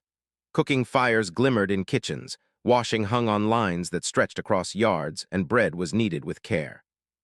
Parents whispered reassurances to their children, answering questions about distant battles with measured honesty. Even as uncertainty lingered, resilience grew quietly. Listeners can sense the deliberate balance between ordinary routines and the knowledge that danger and change were never far away, a tension experienced softly rather than explosively. Merchants and tradespeople adjusted their practices to the rhythms of wartime. Supplies were rationed, shipments delayed, and pricing negotiated with greater care.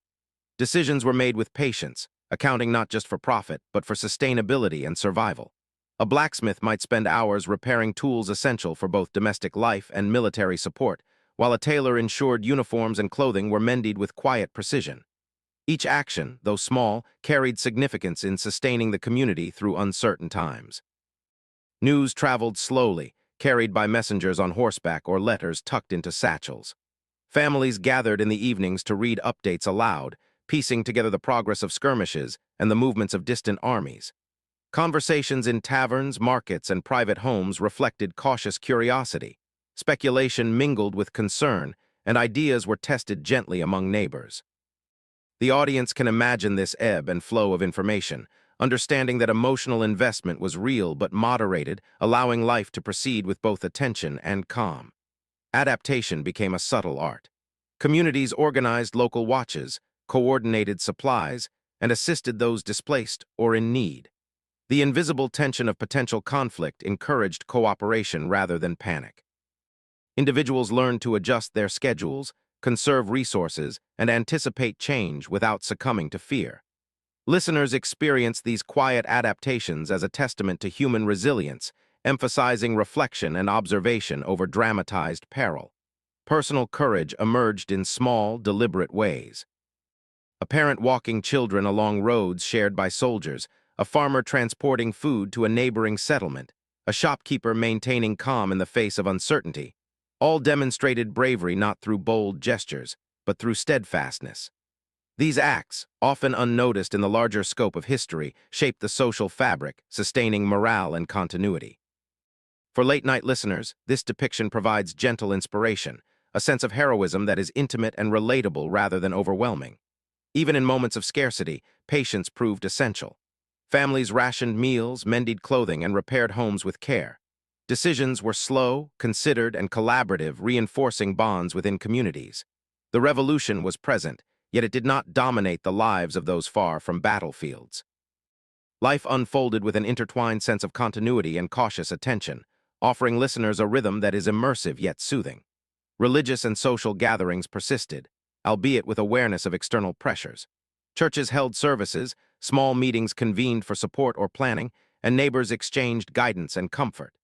These interactions reinforced the notion that life could endure amid uncertainty, that shared experience and quiet reflection were as vital as strategy on the field.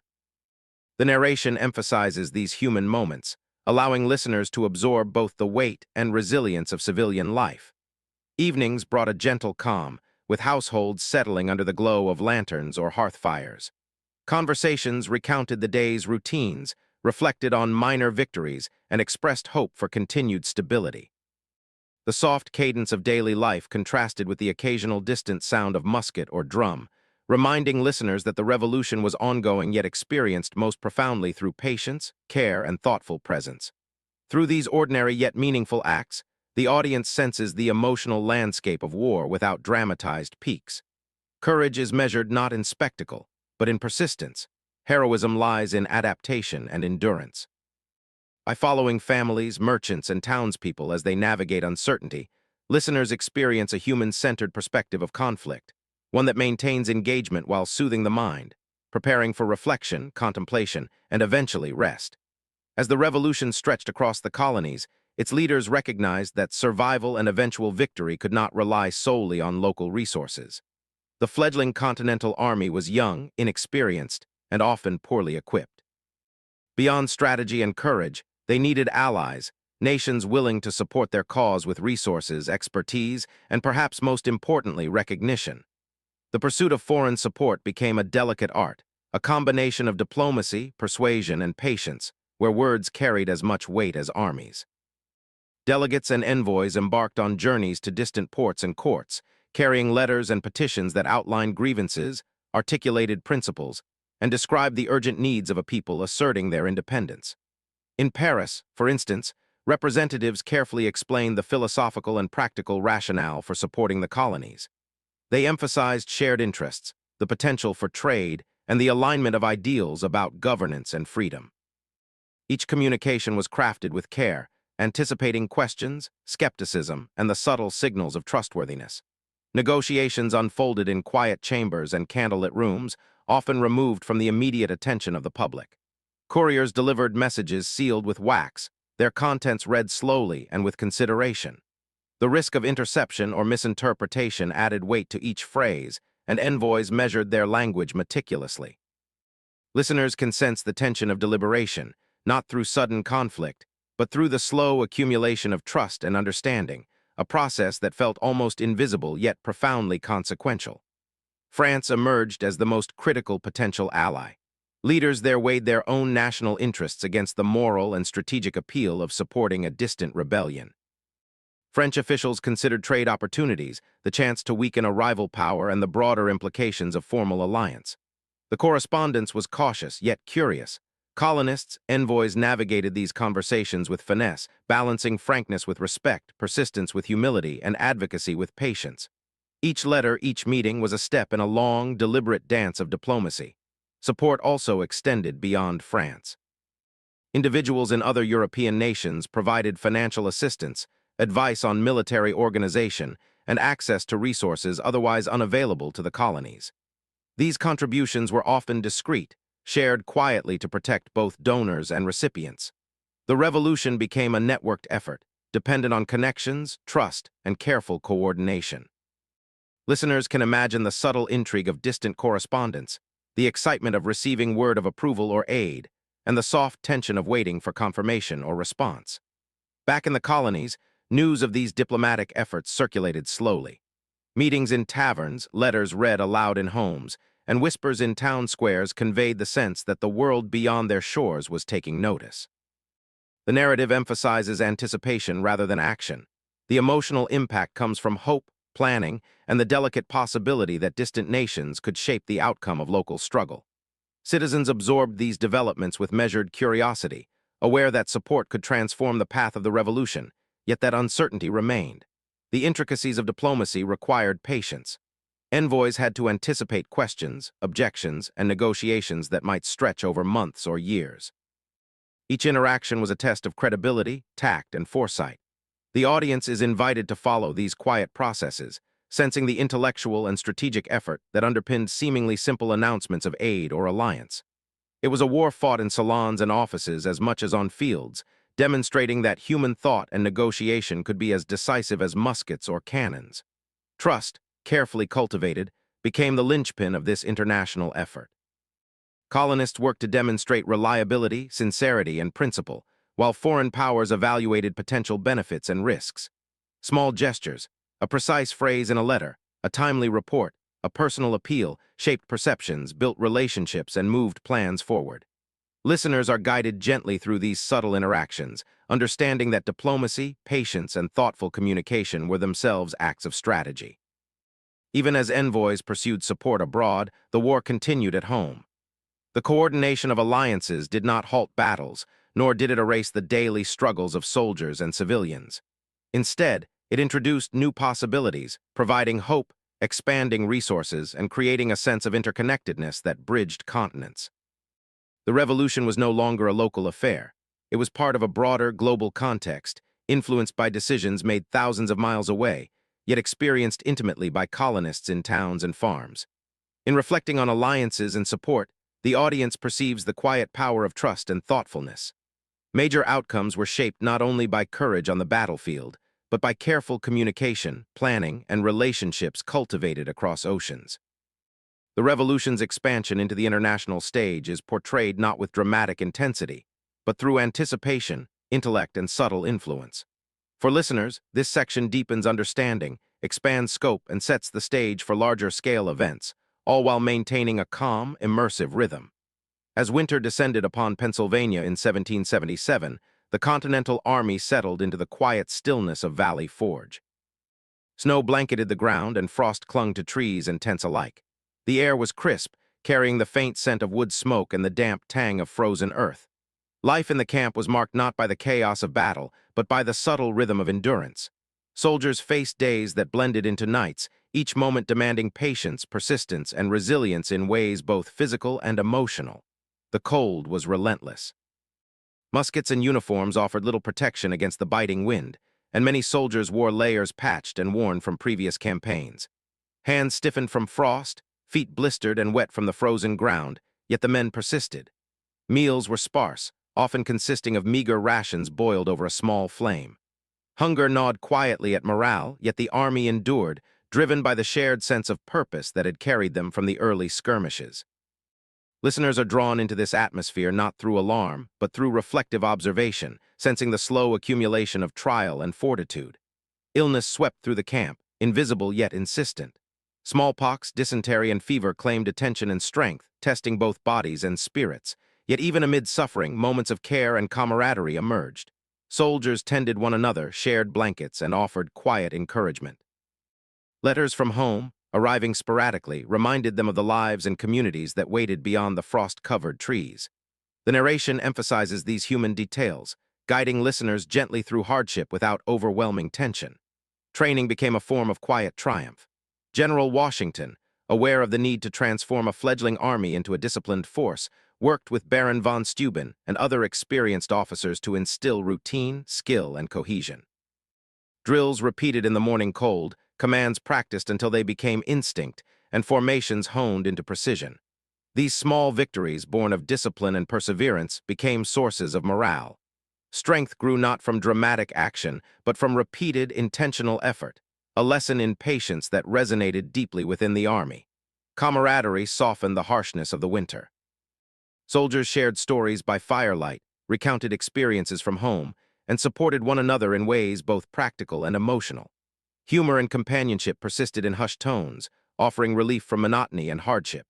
Listeners can imagine the quiet conversations, the faint laughter, and the small acts of kindness that carried the weight of morale through long, silent nights. These human moments shaped the resilience of the army as much as training or strategy. Routine became essential for endurance. Daily tasks, repairing tents, tending fires, gathering firewood, created rhythm and purpose, structuring time against the monotony of cold, white landscapes. Even simple chores were imbued with significance, reinforcing discipline and contributing to the survival of the whole. The narration emphasizes these repeated, measured actions, allowing listeners to absorb the reality of endurance and reflection without alarm. The emotional landscape of Valley Forge was complex.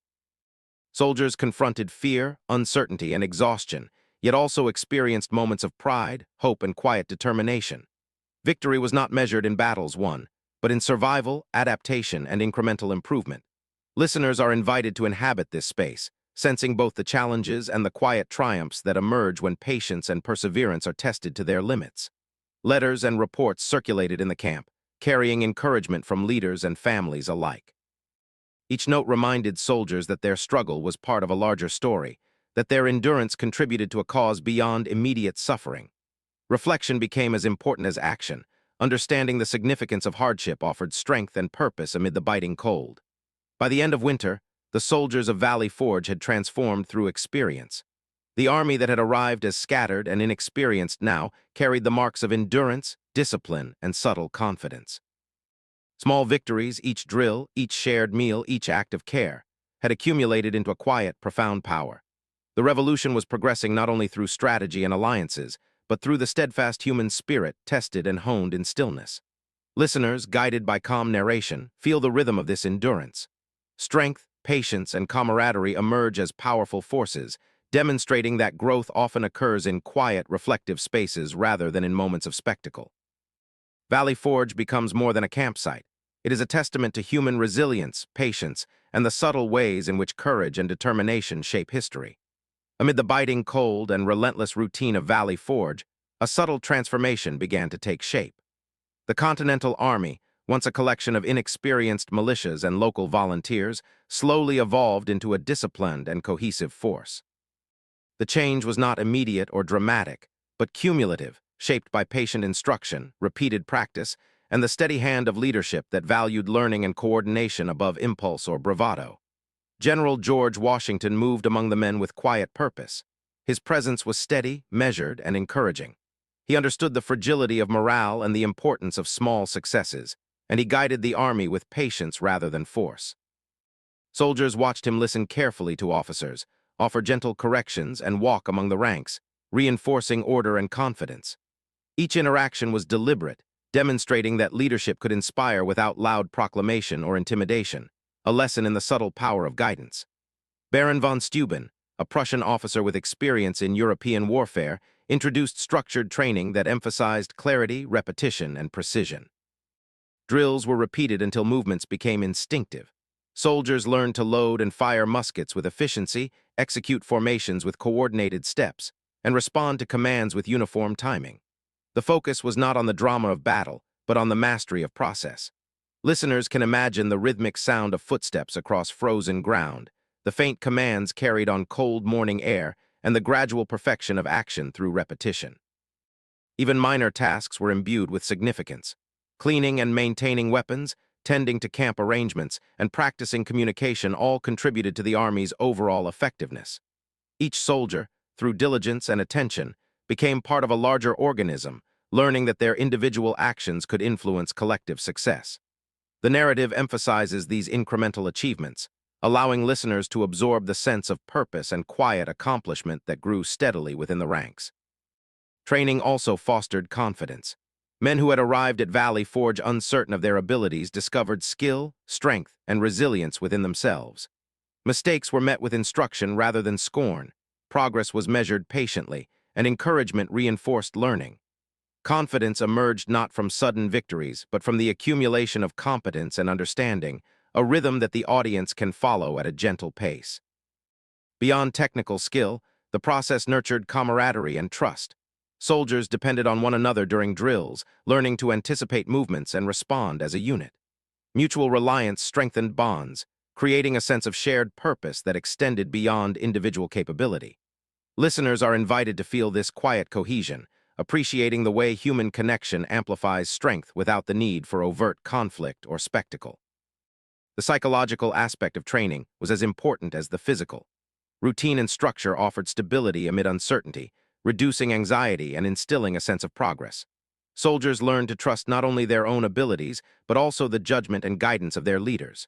Reflection and observation became integral to development, allowing men to internalize lessons slowly and thoughtfully. The audience experiences this as a gentle, immersive process, absorbing growth without tension or alarm. Washington's leadership exemplified the balance between authority and encouragement.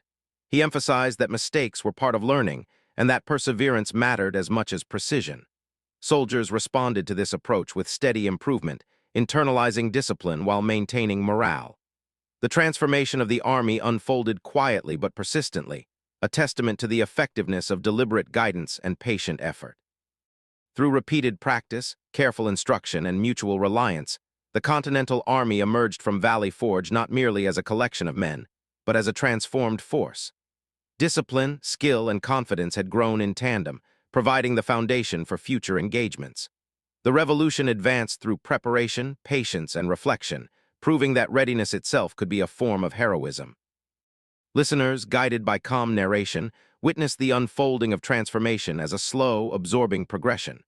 Training at Valley Forge illustrates that enduring strength often arises from process rather than spectacle, from guidance rather than command, and from persistent effort rather than dramatic action. It is a story of quiet growth, resilience, and the shaping of destiny through careful, intentional preparation. In the quiet evenings of Valley Forge, after the day's drills and routines had settled into fatigue, soldiers reached for small comforts, letters from home, messages carefully carried across snow-blanketed roads, and notes that bridged the miles between family and camp.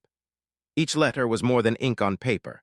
It was a lifeline, a tangible connection to a world that persisted beyond frost-covered fields and the uncertain rhythm of war. Listeners are invited into this intimate space, sensing the quiet heartbeat of human connection amid endurance and challenge. Letters traveled slowly, often over weeks or months, through messengers, neighboring settlements, and weary roads. Soldiers awaited them with anticipation, sometimes holding a letter in hand for hours before reading aloud to comrades. The contents were simple yet profound. Inquiries about well-being, small stories of daily life, advice on tending the farm or shop, and expressions of love and reassurance. Each word carried meaning, bridging the physical distance with emotional closeness and offering comfort amid the cold and the uncertainty of the campaign. From the home front, families wrote with careful thought, balancing hope and concern.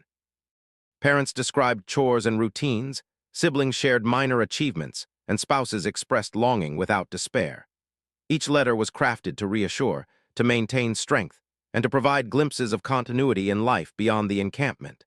The narrative emphasizes these delicate details, guiding listeners through the subtle emotional landscape that ordinary correspondence created during extraordinary times. Soldiers often responded in turn, their letters conveying updates, reflections, and small victories. They described the progress of drills, the rhythms of camp life, and the camaraderie that sustained them. Even in recounting hardships, the cold, the hunger, the challenges of discipline, letters carried optimism, humor, or philosophical observation. Through these exchanges, soldiers maintained morale not only for themselves, but also for their families, reinforcing bonds and providing reassurance that the struggle, though difficult, was shared and understood. The act of writing and reading letters created pauses in the relentless pace of military life. In these quiet moments, men reflected on what they were fighting for: the preservation of home, the protection of loved ones, and the hope for a future shaped by freedom. Listeners are drawn into the intimacy of these reflections, sensing the power of small acts of communication to sustain courage and purpose. Each envelope, each folded page, became a conduit for hope and emotional resilience. Even routine updates could carry profound meaning. A report of a neighbor's health, a note about the harvest, or a story of a child learning to read reminded soldiers of continuity and life beyond the encampment.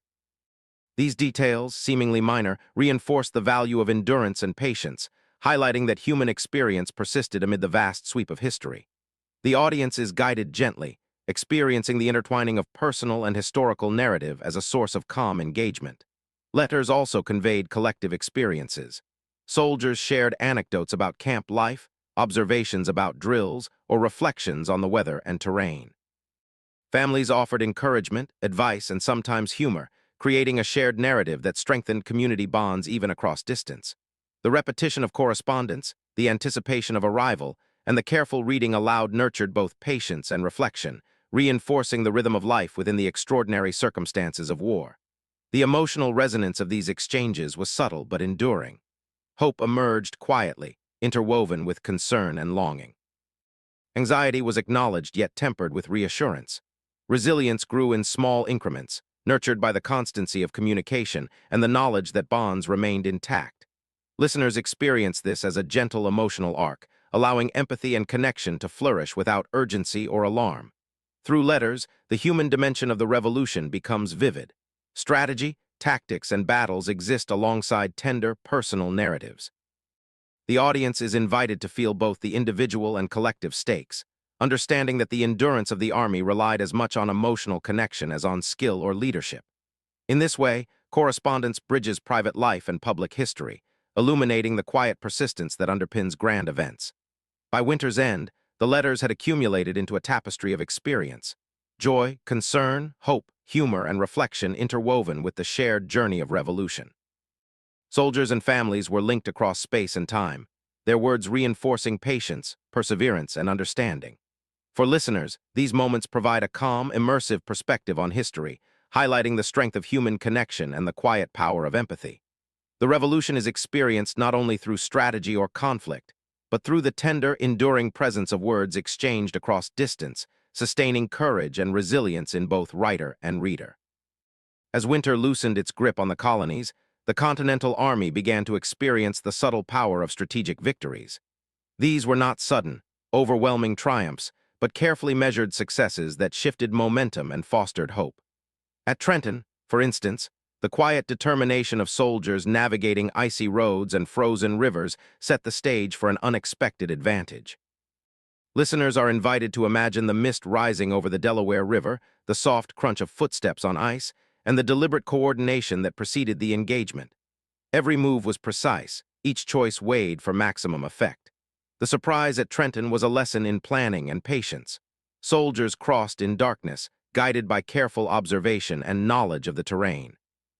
The enemy, unprepared for this silent advance, found themselves facing an organized force that had leveraged discipline, timing, and strategy to create opportunity. The result was a small yet meaningful victory, enough to lift spirits, instill confidence, and demonstrate that careful thought could produce tangible results. For late-night listeners, the drama lies not in noise or chaos, but in the quiet triumph of preparation and execution. Saratoga, months later, offered another illustration of momentum shifting through strategy and resilience. The Continental Army, reinforced by careful planning and the growing experience of soldiers, engaged in a series of maneuvers that constrained the British forces. Weather, terrain, and observation all played critical roles. Hills were surveyed for advantage, forests used for cover, and river crossings timed for minimal risk.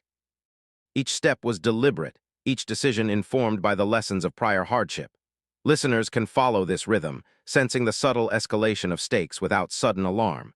The significance of these victories extended beyond immediate tactical gains. At Trenton, the Army's morale improved dramatically. Small triumphs became symbols of endurance, courage, and the effectiveness of training and leadership. Soldiers carried a renewed sense of purpose, understanding that their careful planning and quiet perseverance could yield measurable results.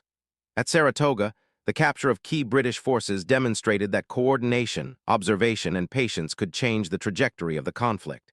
The audience senses the slow accumulation of confidence, hope, and momentum, a progression that feels both satisfying and calming. Atmosphere and environment shape the narrative as much as action. Frost-laden fields, fog-cloaked rivers, and dense forests framed each engagement, offering opportunities for strategy and concealment. These elements created suspense that is reflective rather than alarming, allowing listeners to experience tension through observation and anticipation rather than chaos. The natural world became an ally and a factor, reminding audiences that history unfolds within layers of context and circumstance. Leadership again played a quiet yet decisive role. Washington and his officers guided movements with precision, weighing intelligence reports, terrain observations, and troop readiness before acting. Decisions were measured and deliberate, reinforcing the notion that control and foresight can create opportunities even when resources are limited.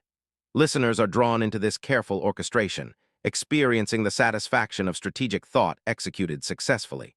Small actions within these battles carried larger consequences. A coordinated flanking maneuver, the timing of reinforcements, or the placement of artillery could alter outcomes without requiring dramatic spectacle. Each calculated choice contributed to the growing narrative of hope and capability. The audience senses that victories, though modest in appearance, ripple outward, influencing morale, alliances, and the broader momentum of the revolution. The emotional impact of Trenton and Saratoga is subtle yet profound. Soldiers, once demoralized by frost, hunger, and prior setbacks, discovered the power of perseverance and preparation. Civilians learned that resilience and planning could produce change even in uncertain times. Listeners experience a gentle arc of encouragement. Hope emerges quietly, strengthens gradually, and prepares the mind for the larger challenges yet to come. Through these engagements, the revolution demonstrates that progress often arrives in measured steps rather than grand, overwhelming moments. Listeners can feel the rhythm of change, the accumulation of small victories, and the quiet confidence that follows disciplined effort. Trenton and Saratoga exemplify the way patience, planning, and careful observation can shift momentum, providing satisfaction and anticipation without disturbing calm. In reflecting on these battles, it becomes clear that heroism is not always loud. Quiet courage, thoughtful coordination, and measured action have the power to alter history, building hope and momentum in subtle, enduring ways. For late-night listeners, the story offers engagement, reflection, and reassurance, reinforcing that even small successes can echo across time and shape outcomes profoundly. As the revolution progressed, the importance of international support became increasingly clear. While victories on the battlefield provided morale and momentum, the fledgling Continental Army relied on external resources, recognition, and expertise to sustain the struggle. Among potential allies, France stood out, not merely as a source of material aid, but as a partner whose formal alliance could reshape the strategic landscape. The process of cultivating this relationship unfolded through careful correspondence, patient negotiation, and deliberate timing, a subtle dance of diplomacy that extended the revolution beyond the immediate fields of conflict. French officials, initially cautious, observed the progression of the colonies' efforts with interest.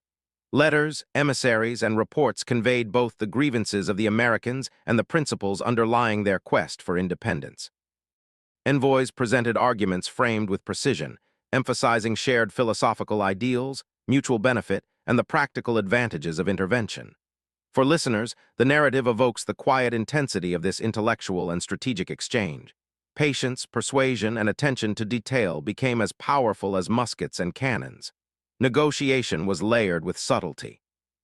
French diplomats weighed the potential risks of open involvement against the promise of weakening a historical rival in Britain. Every letter, meeting, and verbal exchange was carefully considered, with couriers ensuring that messages arrived intact and without delay. The audience is guided gently through this process, experiencing the suspense inherent in slow-moving, consequential communication rather than in direct confrontation. Each response carried meaning, signaling either encouragement or hesitation, and shaping the next steps in a campaign of trust and calculated influence. The alliance, when it was formally confirmed, marked a pivotal expansion of the revolution. French support provided funding, supplies, and access to trained military advisors, all of which strengthened the American position. Ships carrying weapons, uniforms, and provisions arrived with steady reliability, easing shortages and boosting morale. Yet the significance of this partnership extended beyond material assistance.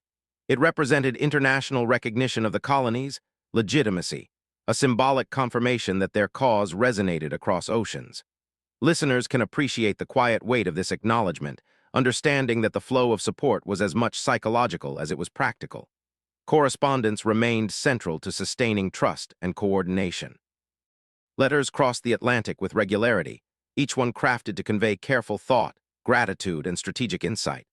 Leaders in the colonies were mindful of tone, timing, and clarity, ensuring that messages reinforced reliability and credibility.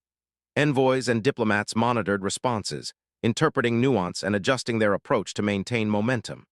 The audience experiences this careful, measured process as a rhythm of intrigue and planning, gentle yet compelling in its significance. The formal alliance also required coordination between military and diplomatic efforts. American generals adapted strategies to incorporate incoming resources, planning movements with the knowledge that reinforcement was imminent. French advisors trained troops, shared knowledge of artillery and tactics, and advised on logistics, all without disrupting the steady, reflective rhythm of daily life in camp. Listeners sense the integration of multiple layers of strategy, from the local battlefield to the international stage, emphasizing foresight and coordination over chaos. Even the political implications were navigated with care. France's involvement encouraged other nations to observe, consider, and in some cases provide support indirectly. Each diplomatic success increased the colony's leverage, allowing leaders to negotiate and plan with a greater sense of confidence. The revolution expanded quietly, not through dramatic confrontation, but through the accumulation of trust, credibility, and subtle influence. For late-night listeners, the experience is immersive. The stakes are high, yet the narration remains calm, measured, and reflective. The human dimension of these interactions is also evident. Envoys and diplomats worked tirelessly, often in isolation, balancing hope, caution, and principle. Their success relied on careful judgment, patience, and the ability to read the intentions of others. Listeners are invited into this thoughtful process, appreciating the quiet heroism of negotiation, correspondence, and strategic foresight. Through these developments, the audience perceives a broader sense of the revolution's trajectory. The war is no longer confined to the colonies. It is part of a network of international relationships, shaped by diplomacy as much as by the clash of armies. Small actions, letters written, alliances proposed, timing considered, carry significant weight, demonstrating that influence and trust can traverse oceans and impact the course of history profoundly. By the end of this phase, French support had become both tangible and symbolic. Soldiers felt the bolstering presence of resources and expertise, while leaders recognized the expanded possibilities that a reliable ally provided. Listeners are left with a sense of quiet anticipation, understanding that preparation, trust, and careful coordination are as crucial to success as courage and strategy, setting the stage for the turning points to come in the revolution. History often remembers grand battles and sweeping victories, yet the revolution was also shaped by countless small, almost invisible acts of courage. These were moments of bravery that unfolded quietly, unnoticed by crowds, unheralded in newspapers, but no less significant in their impact. Soldiers, messengers, spies, and ordinary citizens performed tasks that required persistence, judgment, and moral courage, each contributing to the larger cause in ways that were subtle yet powerful. For late-night listeners, these stories provide calm inspiration, a reminder that heroism is not always loud. Consider the spies who moved silently through towns and villages, carrying vital intelligence from one post to another. Each message could shift strategy, prevent disaster, or save lives. They traveled cautiously, blending into crowds, speaking only when necessary, and concealing their purpose beneath ordinary appearances. Every decision carried risk, yet the quiet vigilance and discretion of these individuals often shaped outcomes more than visible engagements on the battlefield. The audience experiences suspense that is reflective rather than alarming, appreciating the tension that arises from responsibility and skill rather than spectacle. Messengers, too, played a critical role in sustaining the revolution's momentum. Traversing long distances through forests, over rivers, and across snow-covered roads, they ensured that orders, updates, and letters reached their destinations intact. They encountered hazards not in direct combat, but in the unpredictability of travel, weather, and observation by enemies. The courage inherent in these journeys was understated, grounded in the discipline to perform necessary tasks despite discomfort or danger. Listeners can imagine the rhythmic passage of hooves along frozen paths, the careful hiding of messages, and the sense of purpose guiding each step. Ordinary participants, farmers, merchants, and townspeople, also contributed in quiet ways that required bravery of a different sort. They sheltered soldiers, supplied provisions, or offered information that could influence strategic decisions. Often these actions carried risk of retaliation or social consequence, yet they persisted out of conviction and a sense of responsibility. The narration emphasizes the human scale of these contributions, allowing listeners to absorb the emotional significance without escalating tension. These moments reveal heroism in patience, moral choice, and steadfastness rather than in dramatic gestures. Even within the army, quiet heroism flourished. Soldiers enduring frost, hunger, and illness at camps like Valley Forge demonstrated resilience in the face of relentless difficulty. Each act of cooperation, helping a comrade, sharing rations, or tending to the wounded, embodied courage that was intimate, deliberate, and reflective. For listeners, these instances cultivate empathy and admiration, creating engagement grounded in shared human experience rather than spectacle. Women also contributed heroically, often behind the scenes. They managed homes and farms in the absence of men, cared for children, and provided logistical support for the army. Their contributions, while frequently unrecorded in official accounts, were essential to sustaining communities and the broader revolutionary effort. Letters and diaries reveal their quiet determination, endurance, and creative problem-solving, illustrating that heroism extends beyond the battlefield into the rhythm of daily life. Moral courage, 2, defined quiet heroism. Individuals made choices guided by principle rather than self-interest, whether risking punishment to act ethically, speaking truth to authority, or preserving integrity in trying circumstances. The impact of such decisions was cumulative, shaping trust, morale, and strategy. For the audience, this provides reflective engagement, emphasizing that courage and influence often arise from deliberate, thoughtful action rather than spectacle or conflict. These small acts collectively contributed to a network of resilience that strengthened the revolutionary effort. Each thread, whether a message delivered, a neighbor aided, or a moral choice upheld, wove into a fabric of persistence, determination, and hope. The revolution's success relied as much on these intimate contributions as on large-scale military maneuvers, illustrating that quiet heroism sustains momentum and shapes outcomes in profound ways. Listeners are invited to imagine the personal experience of these actors, the silent observation, the careful decision-making, and the disciplined execution of tasks. The suspense is internal, the stakes ethical and practical rather than explosive. This immersive perspective highlights the human dimension of history, drawing emotional engagement through reflection and understanding. By focusing on these quieter narratives, the audience gains a richer appreciation for the complexity and humanity of the revolution. Heroism is redefined not as spectacle, but as steadfastness, moral courage, and subtle influence. Each story reinforces the continuity of the historical arc, linking individual experience to broader events without disturbing the calm, immersive rhythm that guides listeners toward reflection and rest. Through spies, messengers, soldiers, and everyday citizens, quiet acts of heroism demonstrate that even small, unseen contributions can shape history. Listeners are left with a sense of calm inspiration, understanding that courage resides in persistence, patience, and principle. This section bridges the human element with larger outcomes, preparing the audience for the reflective conclusions and celebration that follow. The autumn of 1781 brought the Continental Army and its French allies to the Virginia countryside, where a decisive moment awaited.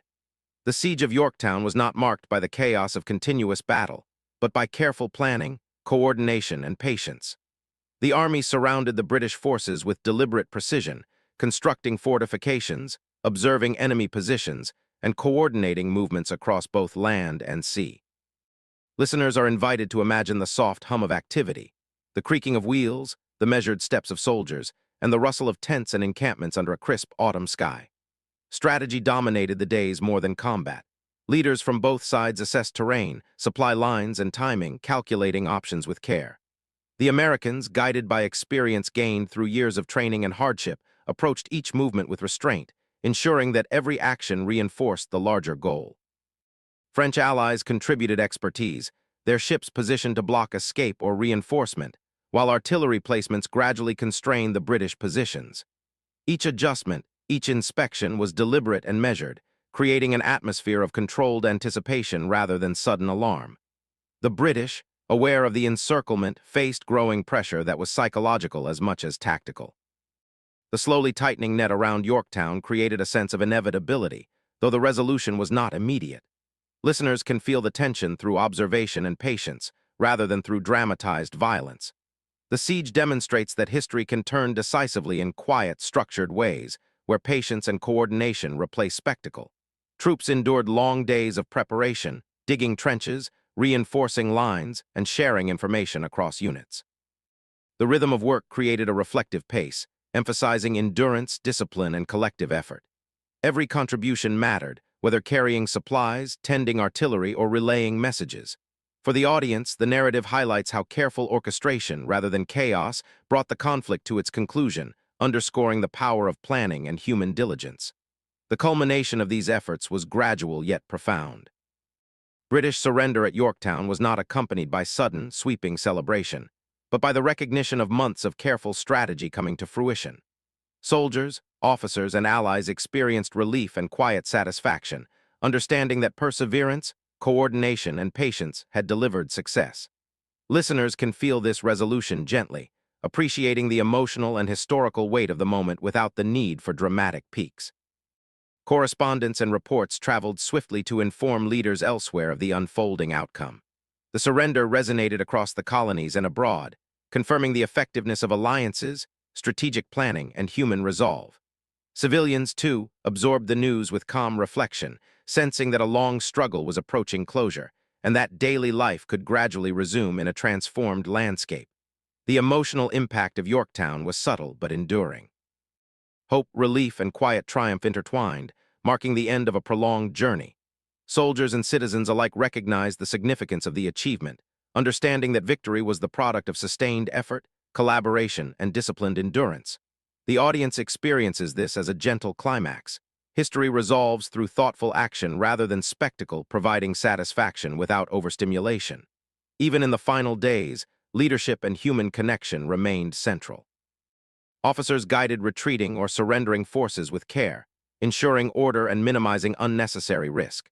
Civilians and support personnel contributed to logistics, reinforcing that the revolution's success depended on both strategy and everyday commitment. Listeners are invited to appreciate these layers, sensing the quiet orchestration behind a monumental outcome. The Siege of Yorktown, in its calm but decisive unfolding, illustrates that endings can be both monumental and restrained. Momentum, patience, and collaboration converged to bring the revolution to a close. For late-night listeners, the narrative offers closure without agitation, reinforcing the cumulative power of endurance, planning, and human effort across years of struggle. As the British raised the white flag, the audience is left with a sense of gentle resolution. The war's final chapter emphasizes thoughtfulness, persistence, and quiet heroism. History concludes not with clamor, but with measured relief, leaving listeners immersed in a reflective, satisfying sense of accomplishment and closure. The echoes of years of strategy, resilience, and patience lingering softly in mind and imagination. With the guns silenced at Yorktown, the revolution shifted from the fields of battle to the quiet chambers of negotiation. The Treaty of Paris, signed in 1783, formalized what years of struggle had made possible: recognition of American independence. Yet this was not a moment of sudden celebration or dramatic confrontation. It unfolded through patient diplomacy, careful wording, and deliberate human decisions, each step requiring reflection, compromise, and foresight. Listeners are invited to witness history as it is shaped through conversation, ink, and thought rather than spectacle. Negotiators from both sides approached the discussions with measured attention. American representatives, Benjamin Franklin, John Adams, and John Jay, worked tirelessly to articulate the colony's goals and protect the interests of a fledgling nation. Across the table, British diplomats balanced pride, practicality, and the realities of defeat. Each clause, phrase, and comma carried weight, with the potential to shape borders, governance, and international relations for generations. The audience senses the quiet tension of these careful choices, understanding that influence often lies in subtle negotiation rather than force. Letters and drafts traveled between capitals, conveying proposals, counterproposals, and clarifications. Each iteration refined language and intention, ensuring that agreements were precise, enforceable, and fair. The process demanded patience and attention to detail, as even minor wording could have significant consequences for trade, territorial claims, and political recognition. Listeners are drawn into the rhythm of deliberation, absorbing the gravity of decision-making in a calm, reflective manner. The treaty itself addressed multiple aspects of independence: recognition of American sovereignty, delineation of borders, rights of citizens, and arrangements for debts and property. Each provision was the result of careful dialogue, compromise, and foresight. The narrative emphasizes human judgment, illustrating how patience, intellect, and principled negotiation can resolve complex issues without recourse to confrontation. For late-night listeners, this approach fosters immersion and reflection, highlighting the power of thoughtfulness over spectacle. Negotiators also considered the human dimension. Relationships built on trust, respect, and mutual understanding guided interactions. Franklin's diplomacy in Paris, for example, combined wit, charm, and knowledge of European politics, softening tension while advancing strategic aims. Similarly, Adams and Jay navigated competing priorities and delicate social protocols, demonstrating that emotional intelligence was as vital as legal or political acumen. Listeners can appreciate the subtle interplay of character and circumstance, experiencing intrigue and resolution without sudden peaks of excitement. The wider implications of the treaty rippled quietly but profoundly. Recognition by Britain validated the sacrifices and perseverance of years of struggle, confirming that the vision of independence was not merely aspirational, but achievable. International observers took note, setting the stage for future alliances, trade, and diplomacy. In this calm, methodical unfolding, the audience senses that nations are shaped as much by careful words and agreements as by military action. Even the ratification process was conducted with deliberation. States reviewed the treaty, discussed implications, and ensured that ratification reflected consensus and clarity. Citizens learned of the agreement gradually, absorbing its significance through newspapers, letters, and public readings. The narrative highlights the patient, communal understanding of independence, allowing listeners to experience the historical weight through reflection and context rather than drama. The Treaty of Paris also illustrates the subtle power of foresight. By attending to detail, anticipating challenges, and negotiating patiently, the negotiators secured not only immediate recognition, but a foundation for governance, trade, and international standing. Listeners are guided to appreciate that the end of war is not simply the cessation of violence, but the careful construction of lasting stability through human judgment and cooperation. Through this slow, deliberate process, freedom was formalized not with noise or spectacle, but through reasoned agreement and thoughtful decision-making. The audience witnesses how words on paper, chosen with care and attention, can secure liberty, define boundaries, and reshape nations. The narration emphasizes reflection, allowing the weight of these moments to settle gently into the listener's mind, providing satisfaction and closure without sudden intensity. By the conclusion of the Treaty of Paris, the American Revolution had moved from battlefield to boardroom, from endurance to affirmation. Listeners experience a calm, thoughtful resolution, understanding that the struggle's end was as much a triumph of patience, negotiation, and human insight as it was of courage and perseverance. The story closes with a sense of quiet accomplishment, the echo of careful, deliberate choices lingering softly as the nation began its journey into independence. With the Treaty of Paris signed and independence secured, the former colonies began the delicate process of imagining themselves as a single nation. The transition was quiet, almost meditative, as people moved from the immediacy of struggle to the reflection required to define shared purpose and civic responsibility. For listeners, this moment offers calm introspection, guiding the mind to consider how freedom, once achieved, is nurtured through thought, collaboration, and subtle daily choices rather than through continued conflict. Communities across the new United States began to explore what self-governance truly meant. Town meetings, local councils, and informal discussions allowed citizens to weigh questions of law, ethics, and social responsibility. These moments were not marked by noise or spectacle, but by careful conversation, listening, and reasoning. Residents learned that freedom carried obligations, fairness, participation, and attention to the collective well-being. Listeners can imagine quiet streets, homes lit by oil lamps, and voices carrying through small chambers as ideas for governance took root, fostering a sense of calm curiosity about the formation of society. Philosophical reflection became a natural companion to practical decisions. Thinkers considered principles of justice, individual rights, and the role of government in balancing authority and liberty. Ordinary citizens, too, engaged with these concepts, discussing what it meant to live under a nation they had helped create. This contemplative atmosphere allows listeners to absorb the emotional and intellectual significance of independence without urgency, emphasizing thoughtful engagement over sensationalism. Symbols and rituals reinforced emerging identity. Flags, seals, public readings, and commemorations provided tangible reminders of shared purpose and history.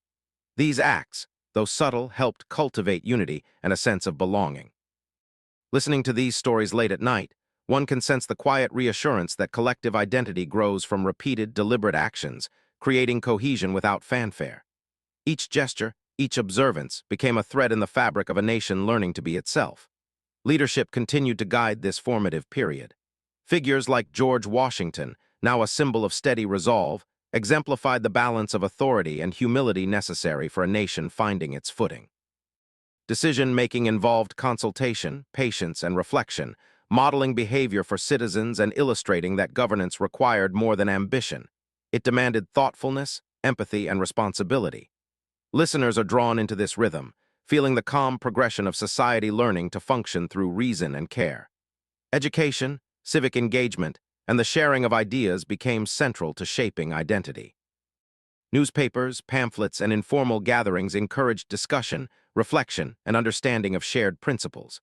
Citizens learned to reconcile regional differences, economic disparities, and varying local traditions into a broader sense of national coherence. For late-night listeners, these processes unfold in a measured, absorbing cadence, emphasizing intellectual and moral development rather than spectacle or drama. Reflection on history itself also shaped identity. People considered the sacrifices, perseverance, and quiet heroism that had brought independence.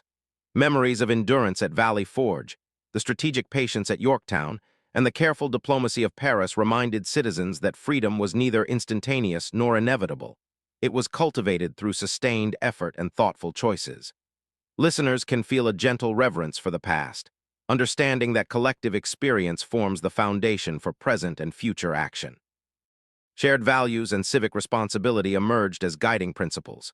Respect for law, commitment to community, and attention to mutual well-being became markers of identity, as citizens recognized that liberty required care and engagement. These reflections were intimate and continuous, unfolding quietly in homes, public spaces, and private thought. The audience absorbs the significance gradually, appreciating the depth and complexity of societal formation without urgency or tension. Through these reflective moments, the nation's character took shape. Identity was less about declarations or flags and more about the interplay of thought, responsibility, and deliberate action. Listeners are encouraged to experience the calm unfolding of civic consciousness, where freedom is not only a condition but a cultivated practice, nurtured through reflection and daily participation. By the close of this narrative, the story emphasizes that history continues in subtle, thoughtful ways. Independence was achieved, but the shaping of identity, values, and civic life requires ongoing reflection. The audience is left with a sense of satisfaction, calm contemplation, and connection to both the struggles and the quiet triumphs that define the emergence of a nation. Freedom, like this narration, is experienced slowly, deeply, and with enduring resonance. The cannons had fallen silent, the flags of independence proudly displayed, and yet the arrival of peace carried with it a quiet uncertainty.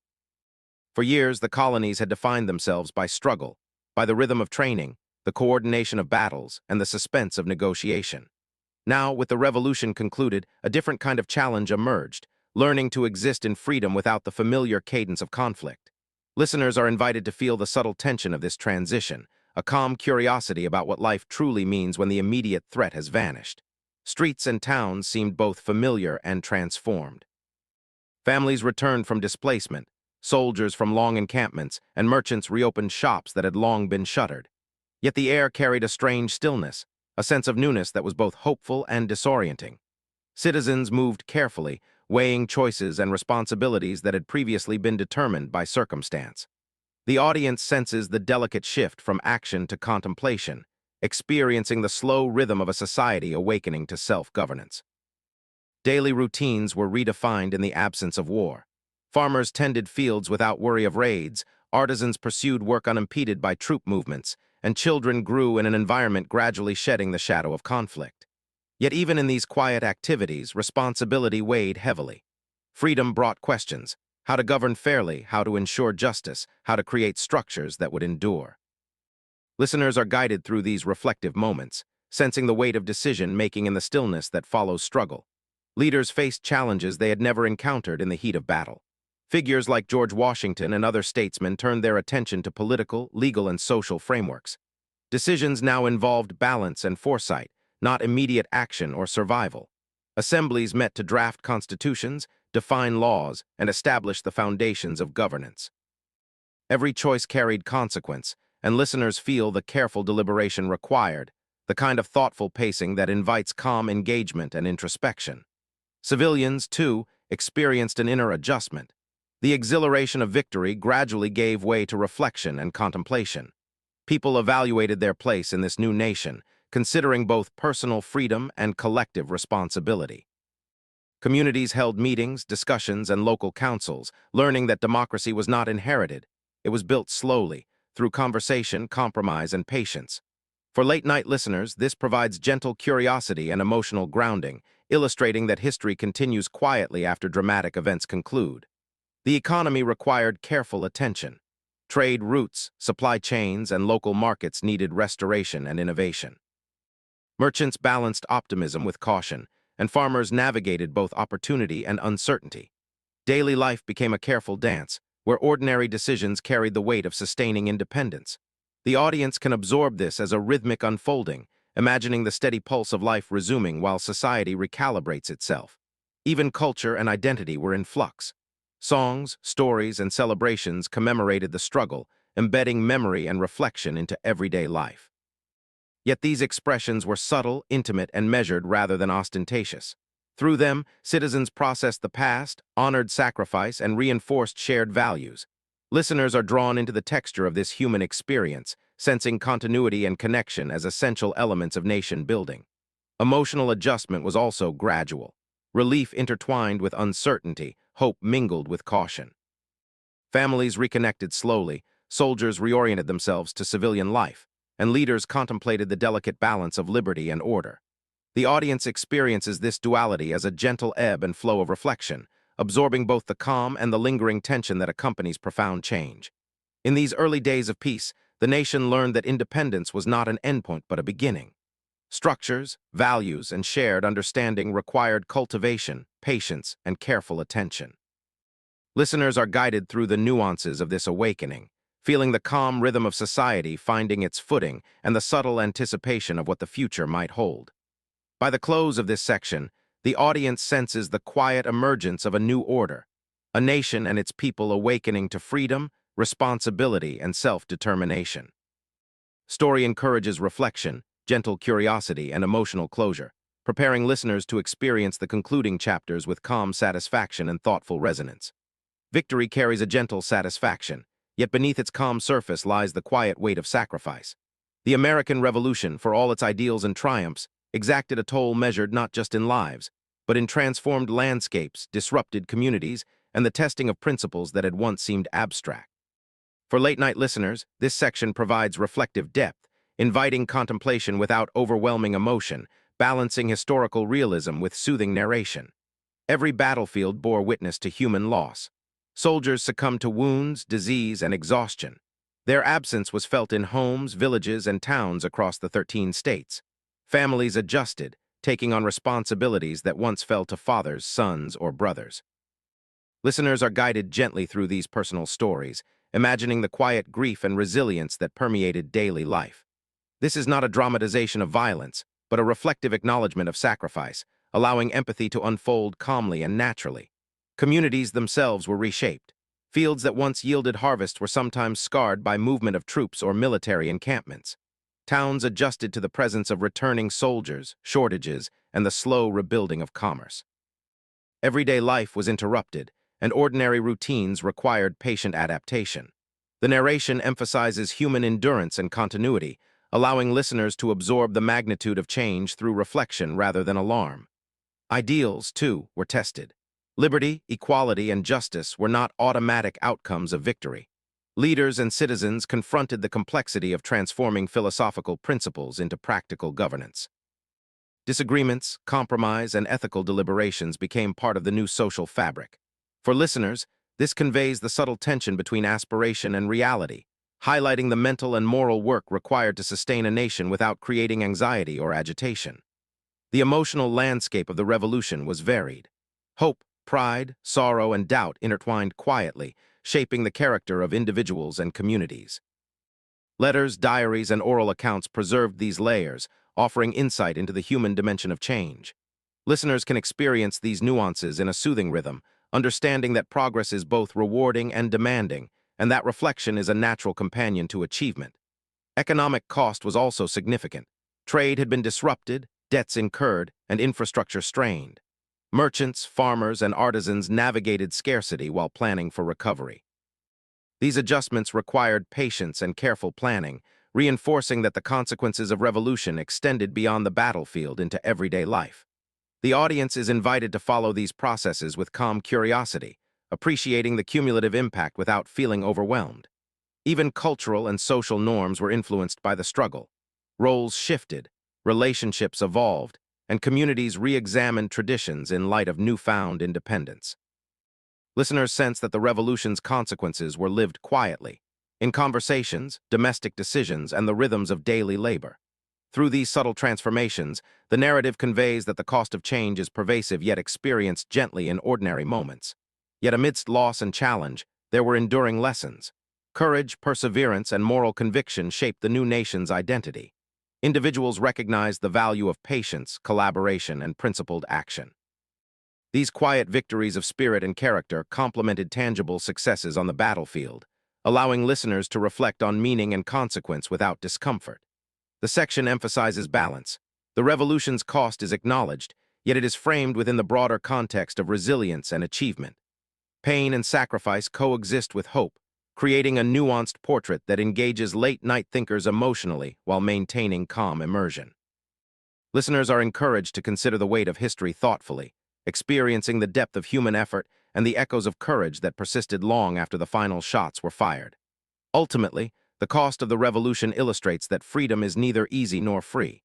It is shaped by human choices, endurance, and sacrifice. By understanding the layers of consequence, the audience gains a deeper appreciation for the accomplishments of the era, absorbing meaning through reflection and gentle contemplation. This section leaves listeners with a sense of solemn respect and measured admiration, bridging naturally toward the final reflections on legacy and identity. The story of the American Revolution does not end with treaties, victories, or independence. It continues to whisper through time, touching the present in subtle, almost imperceptible ways.